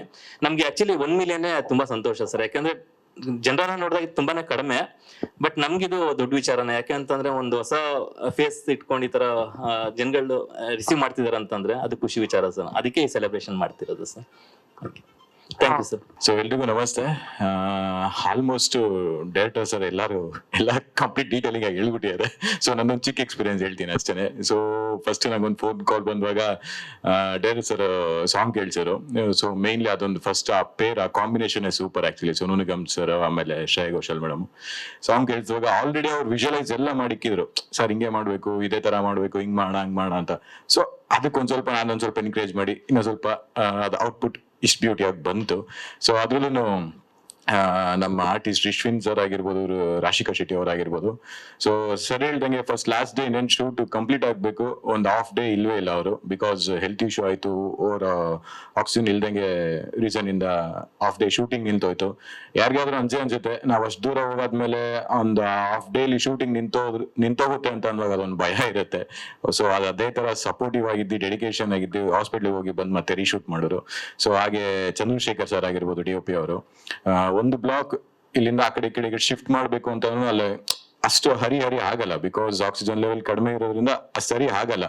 ಸೊ ಎಷ್ಟಾಗುತ್ತೆ ಅಷ್ಟು ಪುಷ್ ಮಾಡಿ ನಾವು ಸರ್ ಕೇಳೋರು ಅವಾಗಲೇ ಎಷ್ಟು ದಿವಸ ಶೂಟ್ ಆಯ್ತು ಅಂತ. ಸೊ ಕಂಪ್ಲೀಟ್ಲಿ ನಾವ್ ಹೇಳ್ಬೇಕಂದ್ರೆ ಒಂದು 3.5 days ಎಕ್ಸಾಕ್ಟ್ ನಾವು ಶೂಟ್ ಮಾಡಿದ್ವಿ. ಸೊ ಹಿಂಗಿರ್ಬೇಕಾದ್ರೆ ಟೀಮ್ ಎಲ್ಲರೂ ಸಪೋರ್ಟ್ ಮಾಡಿದ್ರು. ಹಾಗೆ ಕಾಸ್ಟ್ಯೂಮರ್ ಆಗಿರ್ಬೋದು, ಆರ್ಟ್ ಡಿಪಾರ್ಟ್ಮೆಂಟ್ ಆಗಿರ್ಬೋದು, ಎಲ್ಲಾರು. ಸೊ ಇವಾಗ ನಾವೇನ್ ಈ ವಿಷನ್ ನೋಡಿದ್ವೋ, ಸೊ ಇದಕ್ಕೆ ಮೇನ್ ರೀಸನ್ ಬಂದು ನಾಗಶ್ರೀ ಮೇಡಮ್ ಅವರು ಓಕೆ ಮಾಡಿ ಇದನ್ನ ನಮ್ಗೆ ಇದ್ ಮಾಡಿರ್ಲಿಲ್ಲ ಅಂದಿದ್ರೆ ಇಷ್ಟು ಔಟ್ಪುಟ್ ಬರ್ತಾ ಇರ್ಲಿಲ್ಲ. So thank you madam, Nagashree madam, thank you. Super. ಹಾಗೆ Palani sir thank you sir, ಒಳ್ಳೆ ಸಾಂಗು. ಸೊ ನಂಗೆ ನಿಮ್ಮ ಒಂದು ಇದರಿಂದ ಕೆಲಸ ಮಾಡಕ್ ಒಂದು ಇದು ಸಿಕ್ತು ನಿಮ್ ಜೊತೆ. Thank you sir. ನಮಸ್ಕಾರ ಎಲ್ಲರಿಗೂ. ಒಂದೇ ಮಾತಲ್ಲಿ ಹೇಳೋದಾದ್ರೆ, ಇಡೀ ಕರ್ನಾಟಕದ ಜನತೆಗೆ, ಸಂಗೀತ ಪ್ರಿಯರಿಗೆ ಇಷ್ಟು ಪ್ರೀತಿ ತೋರಿಸಿದ ಇಡೀ ಕರ್ನಾಟಕ ಜನತೆಗೂ ಮತ್ತು ಸಂಗೀತ ಪ್ರಿಯರಿಗೂ ನನ್ನ ವಂದನೆಗಳನ್ನ ತಿಳಿಸ್ತೀನಿ. ಈ ಹಾಡು ನಾವು ಕ್ಯಾಶುವಲ್ ಆಗಿ ಮಾಡಿದ್ವಿ. ಈ ಒಂದೇ ಮಾತಲ್ಲಿ ಹೇಳೋದಾದ್ರೆ, ಹಾಡು ಲೈನ್ ಫಸ್ಟ್ ಸ್ಟಾರ್ಟ್ ಮಾಡಿದ್ದೆ ಡೈರೆಕ್ಟರ್. ಆ ಲೈನ್ ಕೊಟ್ಟಿದ್ದೆ ಸ್ಟಾರ್ಟ್. ಕಂಪೋಸಿಂಗ್ ಅಲ್ಲೇ ಒಂದು ಲೈನ್ ಶುರು ಆಯ್ತು, ಹುಟ್ಟು ನಮಗೆ. ಅಲ್ಲಿಂದ ನಾವು ಕಂಪೋಸ್ ಶುರು ಮಾಡಿದ್ವಿ. ಹಾಡಾಯ್ತು, ಹಂಗೆ ಹಾಡಾಯ್ತು. ನೆನ್ಸ್ಕೊಂಡಾಗ ಇದನ್ನ ಯಾರು ಬರ್ದ ಚೆನ್ನಾಗಿರುತ್ತೆ, ಕವಿರಾಜ್ ಅವ್ರು ಬರ್ದ ಚೆನ್ನಾಗಿರುತ್ತೆ ಅನ್ಸುತ್ತಾ. ಇಮಿಡಿಯೇಟ್ ಕವಿರಾಜ್ ಅವ್ರು ಕರೆದು ಕಂಪೋಸಿಂಗ್ ಅಲ್ಲೇನೆ ಅದು ಹಾಡು ಶುರು ಆಗೋಯ್ತು. ಇಲ್ಲಿ ನನ್ಗೆ ಆಸ್ ಎ ಮ್ಯೂಸಿಕ್ ಡೈರೆಕ್ಟರ್ ಆಗಿ ಎವ್ರಿ ಡೇ ಕಾಲ್ಸ್ ಬರ್ತಾ ಇತ್ತು. ಒಂದ್ ಕಡೆ ಖುಷಿ, ಭಾಷೆ ಗೊತ್ತಿಲ್ದಿರೋರು ಕೂಡ ಈ ಹಾಡನ್ನ ಈಸಿಯಾಗಿ ಆಡ್ತಾ ಇದ್ರು. ಎಷ್ಟೋ ಒಂದು ಇನ್ಸಿಡೆಂಟ್ ನಾನು ಹೇಳಕ್ ಇಷ್ಟಪಡ್ತೀನಿ. ಒಬ್ಬ ವ್ಯಕ್ತಿ ಹೊಸಕೋಟೆಯಿಂದ ಫೋನ್ ಮಾಡಿದ್ದ ನನಗೆ, ಸರ್ ನಾನು ಬೆಳಗ್ಗೆಯಿಂದ ಸಾಯಂಕಾಲದವ್ರು ಈ ಹಾಡೇ ಕೇಳ್ತಾ ಇರ್ತೀನಿ ಸರ್, ನನಗೆ ಈ ಹಾಡು ಅಂತ. ನಿಮ್ಮ ನೋಡ್ಬೇಕು ಸರ್, ನಾನು ಬರ್ಬೇಕು ಅಂತ. ನಾನು ಕೇಳಿದೆ, ಸರ್ ನನಗೆ 2 ಕಾಲಿಲ್ಲ ಸರ್, ನಾನೇ ಡ್ರೈವ್ ಮಾಡ್ಕೊಂಡು ಬರ್ತೀನಿ ಸರ್, ನನ್ನ ಕಾರ್ ಸೆಟಪ್ ಮಾಡ್ಕೊಂಡಿದ್ದೀನಿ ಹತ್ರ. ಬೇಡಪ್ಪ ನಾನೇ ಬರ್ತೀನಿ ಅಲ್ಲಿಗೆ. ಅಂದ್ರೆ ತುಂಬಾ ಜನರು ಮ್ಯೂಸಿಕ್ ಲವರ್ಸು ಅವರ ಇನ್ನೊಬ್ರು ಹೇಳಿದ್ರು, ನಾವು ಸಾಯಕ್ಕೆ ಹೋಗ್ತಾ ಇದ್ವಿ, ಬದುಕ್ತಾ ಇದ್ದೀನಿ ಸರ್. ಈ ಥರ ಎಲ್ಲ ತುಂಬಾ ಅವರವರ ಪ್ರಾಕ್ಟೀಸ್ ಹೇಳಕ್ ಶುರು ಮಾಡಿದಾಗ ನನಗೆ ಖುಷಿ ಆಯ್ತು. ಆಹಾ, ಒಳ್ಳೆ ಕೆಲಸ ಮಾಡಿದೀವಿ. ಆ ರೀತಿಲಿ ಒಂದು ಡೈಲಿ ಒಂದು ಕೆಲಸ ಮಾಡ್ತಾನೆ ಇರ್ತೀವಿ, ಡೈಲಿ ಅದೇ ಕೆಲಸ, ಅದನ್ನೇ 30 ವರ್ಷ ಮ್ಯೂಸಿಕ್ ಮಾಡ್ತಾನೆ ಇದ್ವಿ. ಅದರ ಒಂದು ಸೆಲ್ಫ್ ಸ್ಯಾಟಿಸ್ಫ್ಯಾಕ್ಷನ್ ಅಂತ ಬರುತ್ತಲ್ಲ, ಅದು ಈ ಸಾಂಗ್ ಅಲ್ಲಿ ಸಿಕ್ಕಿದೆ ನನಗೆ. ಅದರ ಮೂಲ ಎಲ್ಲಿ ಶುರು ಆಯ್ತು? ಡೈರೆಕ್ಟ್ ಇಂದ ಶುರು ಆಯ್ತು. ಅವ್ರು ಕೊಟ್ಟ ಆ ಲೈನ್ ಇಂದ ಶುರುವಾಗಿ ಅದು ಬೆಳೆದು ಅದು ಇಷ್ಟುದ್ದಕ್ಕೆ ಬಂದಿದೆ, ಈ ಲೆವೆಲ್ ಬಂದಿದೆ. So big thanks to you, because ನೀವು ಆ ಲೈನ್ ಕೊಟ್ಟಿದ್ದಕ್ಕೆ. ಮತ್ತೆ ಇಲ್ಲಿ ನಾನೊಬ್ಬನೇ ಏನು ಮಾಡಕ್ ಸಾಧ್ಯನೇ ಇಲ್ಲ, ನನ್ನ ಒಂದು ತಂಡ ಅಂತ ಒಂದಿರ್ಬೇಕು. ಯಾಕೆಂದ್ರೆ ಇಲ್ಲಿ ಒಬ್ಬರು ಒಂದು ಸ್ನ್ಯಾಪ್ ಮಾಡಿದ್ರೆ ಅದನ್ನ ಆಂಪ್ಲಿಫೈ ಮಾಡೋರು ಇನ್ನೊಬ್ರು ಇರ್ತಾರೆ, ಇನ್ನೊಬ್ರು ಜೊತೆ ಸೇರ್ತಾ ಇರ್ತಾರೆ. ಆ ರೀತಿಲಿ ನನ್ನ ಸೀನಿಯರ್ ಮ್ಯೂಸಿಷಿಯನ್ ಶ್ರೀನಿವಾಸ್ ಅಂತ ಅವರು, ನೀವೇನ್ ಕೇಳಿದ್ರೆ ಗಿಟಾರ್ ಪೋರ್ಷನ್ಸ್ ಅದು ಅವ್ರು ನುಡಿಸಿದ್ದಾರೆ. ಮತ್ತೆ ವಾಯ್ಸಸ್, ಬ್ಯಾಕಿಂಗ್ ವಾಯ್ಸಸ್ ಕುಶಲ ಅಂತಿದ್ದಾರೆ. She is highest learned. ಅವ್ರನ್ನೆಲ್ಲ ಆಮೇಲೆ ಸ್ಟೇಜ್ ಮೇಲೆ ಕರೆಸಿ ಅವ್ರವ್ರ ಅನಿಸಿಕೆಗಳನ್ನ ದಯವಿಟ್ಟು ತಪ್ಪದೆ ನೀವು ಕೇಳ್ಬೇಕು ಅಂತ ಅವ್ರ ಅನಿಸಿಕೆಗಳನ್ನ ಅನ್ಕೊಂಡಿದ್ದೀನಿ. ಮತ್ತೆ ನಾನೇ ಬೀಯಿಂಗ್ ಎ ಸೌಂಡ್ ಇಂಜಿನಿಯರ್, ಈ ಸಾಂಗ್ ನಾನು ಮಿಕ್ಸ್ ಮಾಡಿಲ್ಲ. I wanted another technician to mix ಅಂತ ಆದಾಗ I called Naveen. So Naveen ಅವರು ಈ ಸಾಂಗ್ ನ ಮಿಕ್ಸ್ ಮಾಡಿದ್ದಾರೆ. ಮತ್ತೆ ಡೆವಲಪ್ ಆಯ್ತು, ಇದು ಹೆಂಗೆ ಮಾಡೋಣ, ಈ ಸಾಂಗ್ ನ ಇಷ್ಟು ಚೆನ್ನಾಗಿ ಬಂದಿದೆ ಅಂತ ಆದಾಗ ಈ ಸಾಂಗ್ ನ ಮಾಸ್ಟರಿಂಗ್ ಬಂದು ಲಂಡನ್ ಅಲ್ಲಿ ಮಾಡೋಣ ಅಂತ ಲಂಡನ್ ಸ್ಟುಡಿಯೋದಲ್ಲಿ ಈ ಸಾಂಗ್ ಮಾಸ್ಟರಿಂಗ್ ಮಾಡಿದ್ವಿ. ಮಿಕ್ಸಿಂಗ್ ಇಲ್ಲೇ ಮಾಡಿದ್ವಿ, ಮಾಸ್ಟರಿಂಗ್ ಅಲ್ಲಿ ಮಾಡಿದ್ವಿ. ಈ ಸಾಂಗ್ ತಗೊಂಡು ಶ್ರೇಯಾ ಘೋಷಾಲ್ ತಗೋದ್ವಿ. ಶ್ರೇಯಾ ಕೇಳ್ಬಿಟ್ಟು, ಈ ಹಾಡ್ ಕೇಳ್ಬಿಟ್ಟು ಅವರ PA ಹೇಳಿದ್ರು, please cancel all this next recordings, I don't want to disturb my this presence. ಈ ಮೂಡ್ನ ಹಾಳು ಮಾಡ್ಕೊಳಕ್ಕೆ ಇಷ್ಟಪಡಲ್ಲ, please cancel all the songs ಅಂತ ಹೇಳಿದ್ರು. ಅವ್ರು ನೆಕ್ಸ್ಟ್ ರೆಕಾರ್ಡಿಂಗ್ ಎಲ್ಲ ಕ್ಯಾನ್ಸಲ್ ಮಾಡಿ ಆರಾಮ್ ನಮ್ಮ ಜೊತೆ ಕುತ್ಕೊಂಡು TT ಆಡೋಣ ಬನ್ನಿ ಅಂತೆಲ್ಲ ಜಾಲಿ ಮಾಡ್ಕೊಂಡು ಕುತ್ಕೊಂಡಿದ್ರು ಅವರು. ಮತ್ತೆ ಈ ಸಾಂಗ್ ಒಳಗೆ ನೀವೆಲ್ಲ ಯಾರು ಏನ್ ಸ್ಟ್ರಿಂಗ್ ಸೆಕ್ಷನ್ಸ್ ಕೇಳಿದ್ರು, ಅವರು ಜೋಸ್ನ ಅವ್ರು ಇಲ್ಲಿದ್ದಾರೆ. ಶಿ ರೆಪ್ರೆಸೆಂಟ್ ಸ್ಟ್ರಿಂಗ್ ಸೆಕ್ಷನ್ಸ್ ಪರವಾಗಿ ಅಷ್ಟು ಜನ 18 ಜನರು ಸ್ಟ್ರಿಂಗ್ಸ್ ನುಡಿಸಿದ್ರು, ಅವ್ರ ಪರವಾಗಿ ಅವರು ಬಂದಿದ್ದಾರೆ. ಅವ್ರಿಗೂ big thanks to you also man. Entire ಟೀಮ್ಗೆ ಥ್ಯಾಂಕ್ಸ್ ಹೇಳಕ್ ಇಷ್ಟಪಡ್ತೀನಿ. ನಾನು ಎಕ್ಸೈಟೆಡ್ ಆಗಿದ್ದೀನಿ, ನನ್ನ ಮಾತು ಬರ್ತಾ ಇಲ್ಲ. ಈ ಸಕ್ಸಸ್ ನಮ್ಗೆ ಎನ್ಕರೇಜಿಂಗ್ ಆಗಿರ್ಲಿ ಅನ್ನೋದು ಒಂದೇ ನನ್ನ ಆಸೆ. ಇಡೀ ಟೀಮ್ಗೆ, ನಮ್ಗೆ ನೀವು ನಮ್ಮನ್ನ ಪ್ರೋತ್ಸಾಹ ಮಾಡಿ ಹೀಗೆ ಬೆಳೆಸ್ಬೇಕು. ಸರ್ ನಾಗೇಂದ್ರ ಸರ್ ಯಾವಾಗಲೂ ಸಿಕ್ದಾಗೆಲ್ಲ ಹೇಳೋರು, ಪುಟ ಚಿನ್ನು ಒಂದ್ ದಿವಸ ಬರ್ಬೇಕು, ಒಂದ್ಸ ಹಂಗ ಯಾವಾಗ ಸಿಕ್ದಾಗೆಲ್ಲ ಹೇಳೋರು ನನ್ಗೆ, ಸರ್ ನಿಮ್ ಮಾತು. ಸೊ ಸರ್ ನಿಮ್ಗೆ ಕೂಡ ಸರ್ ದೊಡ್ಡ ಥ್ಯಾಂಕ್ಸ್. ನೀವು ಕೂಡ ಹೇಳ್ತಾ ಇರ್ತಿದ್ರಿ, ಯಾವಾಗ್ಲೂ ಹೇಳ್ತಾ ಇರ್ತಿದ್ರಿ. ನಿಮ್ ಮಾತು ನನ್ಗೆ, ನೀವಂದ್ರೆ ನನಗೆ ತುಂಬಾ ರೆಸ್ಪೆಕ್ಟ್. ಸೊ ನಿಮ್ ಮಾತಲ್ಲಿ ಇದೀನಿ. ಸರ್ ಹಂಸಲೇಖ ಸರ್ಗೆ ಸಾಂಗ್ ಫಸ್ಟ್ ತೋರಿಸಿದ್ವಿ. ಫಸ್ಟ್ ನೋಡ್ಬಿಟ್ಟು ವಾವ್, ಅಷ್ಟೇ ಸ್ಪೀಚ್ಲೆಸ್. ಅವರು ಸ್ಪೀಚ್ಲೆಸ್. ಯಾರ ಗ್ರಾಫಿಕ್ಸ್ ಮಾಡಿದ್ದು ಅಂತ ಕೇಳಿದ್ರು ಫಸ್ಟ್. ಸರ್ ಇದು ಗ್ರಾಫಿಕ್ಸ್ ಅಲ್ಲ ಸರ್, ಇದು ರಿಯಲ್ ಶೂಟ್ ಮಾಡಿದ್ ಸರ್. ಫಸ್ಟ್ ಕೇಳಿದೆ ಅವರು ಏನ್ ಕಾಸ್ಟ್ಯೂಮ್ಸ್, ಅವ್ರ ಕಾಸ್ಟ್ಯೂಮರ್ನ ಒಳಗ್ ಶುರು ಮಾಡ್ಬಿಟ್ರು. ಈ ಬ್ಯಾಕ್ ಡ್ರಾಪ್ಗೆ ಕಾಸ್ಟ್ಯೂಮ್ಸ್ ಮ್ಯಾಚ್ ಮಾಡಿದೆ ಅಂತ. ಅವ್ರು speechless, Hamsalekha sir speechless. Wow ಅಷ್ಟೇ ಹೇಳಿದವರು. ಯಾರು? ಇಲ್ಲ, ನಾನು ಮಾಡಕ್ಕಾಗಿಲ್ಲ ಸದ್ಯದಲ್ಲಿ. ನಾನು ಇದೆಲ್ಲ ಮುಗಿಸ್ಕೊಂಡು ನಾನು ಮೀಟ್ ಮಾಡ್ತೀನಿ ಅಂತ ಹೇಳಿದ್ದೀನಿ ಅವ್ರಿಗೆ. ಆತರ ಇನ್ನೊಬ್ಬ ಭದ್ರಾವತಿಯಿಂದ ಒಂದು ಬ್ಲೈಂಡ್ ಲೇಡಿ ಕೂಡ ನಾನು ಫೋನ್ ಮಾಡಿದ್ದು, ಸರ್ ನಾನು ಸಾಂಗ್ ಕೇಳ್ತಾ ಇದ್ದೀನಿ, ನಾನು ನಿಮ್ ಈ ಸಾಂಗ್ ಕಾಲರ್ ಟ್ಯೂನ್ ಆಗಿ ಇಟ್ಕೊಂಡ್ಬಿಟ್ಟಿದ್ದೀನಿ ಅಂತೆಲ್ಲ ಫೋನ್ ಮಾಡಿದ್ದು. ಕೆಲವು ಕೇಳಿದಾಗ ಒಂಥರ ಮನಸ್ಸಿಗೆ ಖುಷಿ. ಇದಕ್ಕಿಂತ ಚೆನ್ನಾಗಿದೆ ಅಂತ ಹೇಳ್ತಾ ಇದ್ದೆ ಸರ್. ಆ ಥರದ್ದೆಲ್ಲ ಏನಿಲ್ಲ, ಇನ್ಸ್ಪಿರೇಷನ್ ಇರುತ್ತೆ. ಬಟ್ ನನ್ಗೇನಿಲ್ಲ, ಇವ್ರು ಕೊಟ್ಟ ಇನ್ಪುಟ್ಸ್ ಅಲ್ಲೇ. ನಾನು ಒಬ್ಬ ಚಂದ್ರ, ನಾನು ಸೂರ್ಯ ಅಲ್ಲ, ನಾನೊಬ್ಬ ಚಂದ್ರ. ಸೂರ್ಯ ಕೊಡೋ ಬೆಳಕಿಂದ ನಾನು ಕೊಡ್ತೀನಿ. ಸೊ ಅವ್ರು ಕೊಟ್ಟ ಇನ್ಪುಟ್ಸ್ ಇನ್ಸ್ಪೈರಿಂಗ್. ಇಲ್ಲಿ ಎಲ್ಲರೂ ಗ್ರೇಟೆ. ಇನ್ಸ್ಪೈರಿಂಗ್ ಮಾಡೋ ಒಂದು ವಿಷಯ ಇದೆಯಲ್ಲ, ಅದೇ ಗ್ರೇಟ್. ಈಗ ನಾವೊಂದು ನಮ್ಮ ಟೆಕ್ನಿಷಿಯನ್, ನಮ್ಮ ಮ್ಯೂಸಿಷಿಯನ್ಸ್ ಅಂತ ವರ್ಕ್ ಮಾಡಿಸ್ಕೊಳ್ತೀವಿ ಅಂದಾಗ ನಾವೇನ್ ಇನ್ಸ್ಪೈರ್ ಮಾಡ್ತೀವಿ ಅನ್ನೋದೇ ಇಂಪಾರ್ಟೆಂಟ್. ಎಲ್ಲಾರು ಮಹಾನುಭಾವರೇ, ಎಲ್ಲಾರು ಗ್ರೇಟೆ. ಆದ್ರೆ ಅದನ್ನ ಹೇಗೆ ಆ ಸಂದರ್ಭದಲ್ಲಿ ಇನ್ಸ್ಪೈರ್ ಮಾಡ್ತೀವಿ, ವರ್ಕ್ ಎಕ್ಸ್ಟ್ರಾಕ್ಟ್ ಮಾಡ್ತೀವಿ ಅನ್ನೋದ್ರ ಮೇಲೆ ಅವತ್ತಿನ ಹಾಡು, ಅವತ್ತಿನ ಕೆಲಸ ನಿಂತಿರುತ್ತೆ. ರವಿ ಸರ್ ಕೇಳಿದ್ರು, ಅವ್ರ ಅಪ್ಪ ಮಗಂದು ಒಂದು ಸೆಂಟಿಮೆಂಟ್ ಸಾಂಗ್ ಇದೆ ಅವ್ರದ್ದು. ನಾನು ಬಲವಂತ ಒಂದೇ ಒಂದು, ರವಿ ಸರ್ಗೆ ಇತ್ತೀಚೆಗೆ ಸಾಂಗ್ ಇರ್ಲಿಲ್ಲ, ಸಾಂಗ್ ಲಿಪ್ ಇರಲಿಲ್ಲ ಅವ್ರಿಗೆ, ದಯವಿಟ್ಟು ಅವ್ರದ್ದು ಅದನ್ನ ಲಿಪ್ ಅಲ್ಲೇ ಶೂಟ್ ಮಾಡ್ಬೇಕು ಅನ್ನೋದು ಒಂದು ರಿಕ್ವೆಸ್ಟ್ ಆಗಿತ್ತು ನನ್ನ ಕಡೆಯಿಂದ. ಸೊ ಅವ್ರು ಹಾಗೆ ಶೂಟ್ ಮಾಡಿದ್ದಾರೆ. ರವಿ ಸರ್ ಕೂಡ ಈ ಅಪ್ರಿಶಿಯೇಟೆಡ್. ಆಮೇಲೆ valuable lyrics by Nagendra Prasad ಅವರು ತುಂಬಾ ಚೆನ್ನಾಗಿ, ತುಂಬಾ ದಿವಸ ಆದ್ಮೇಲೆ ಒಂದು ಅಪ್ಪ ಮಗಳ ನಾವೇನ್ ಮಾಡಿದೀವಿ ಅದಂದ್ರೆ ಕಾಮನೈಸ್ ಮಾಡಿದೀವಿ. ಮಗಳು ಅನ್ನೋದು ಅಲ್ಲದೆ ಮಗನ್ಗೂ ಆಡ್ಕೊಳ್ಬಹುದು ಅನ್ನೋ ರೀತಿಲಿ ಆ ಲಿರಿಕ್ಸ್ ನ ತಗೊಂಡ್ ಬಂದಿದ್ವಿ. ಯಾವ ಅಪ್ಪ ಮಗನಿಗೋಸ್ಕರ ಆಡ್ಬೋದು, ಮಗಳಿಗೋಸ್ಕರ ಆಡ್ಬೋದು, ಆ ತರ ಇರುತ್ತೆ. ಆದ್ರೆ ಸಿನಿಮಾದಲ್ಲಿ ಮಗಳಿಗೋಸ್ಕರ ಇರುತ್ತೆ.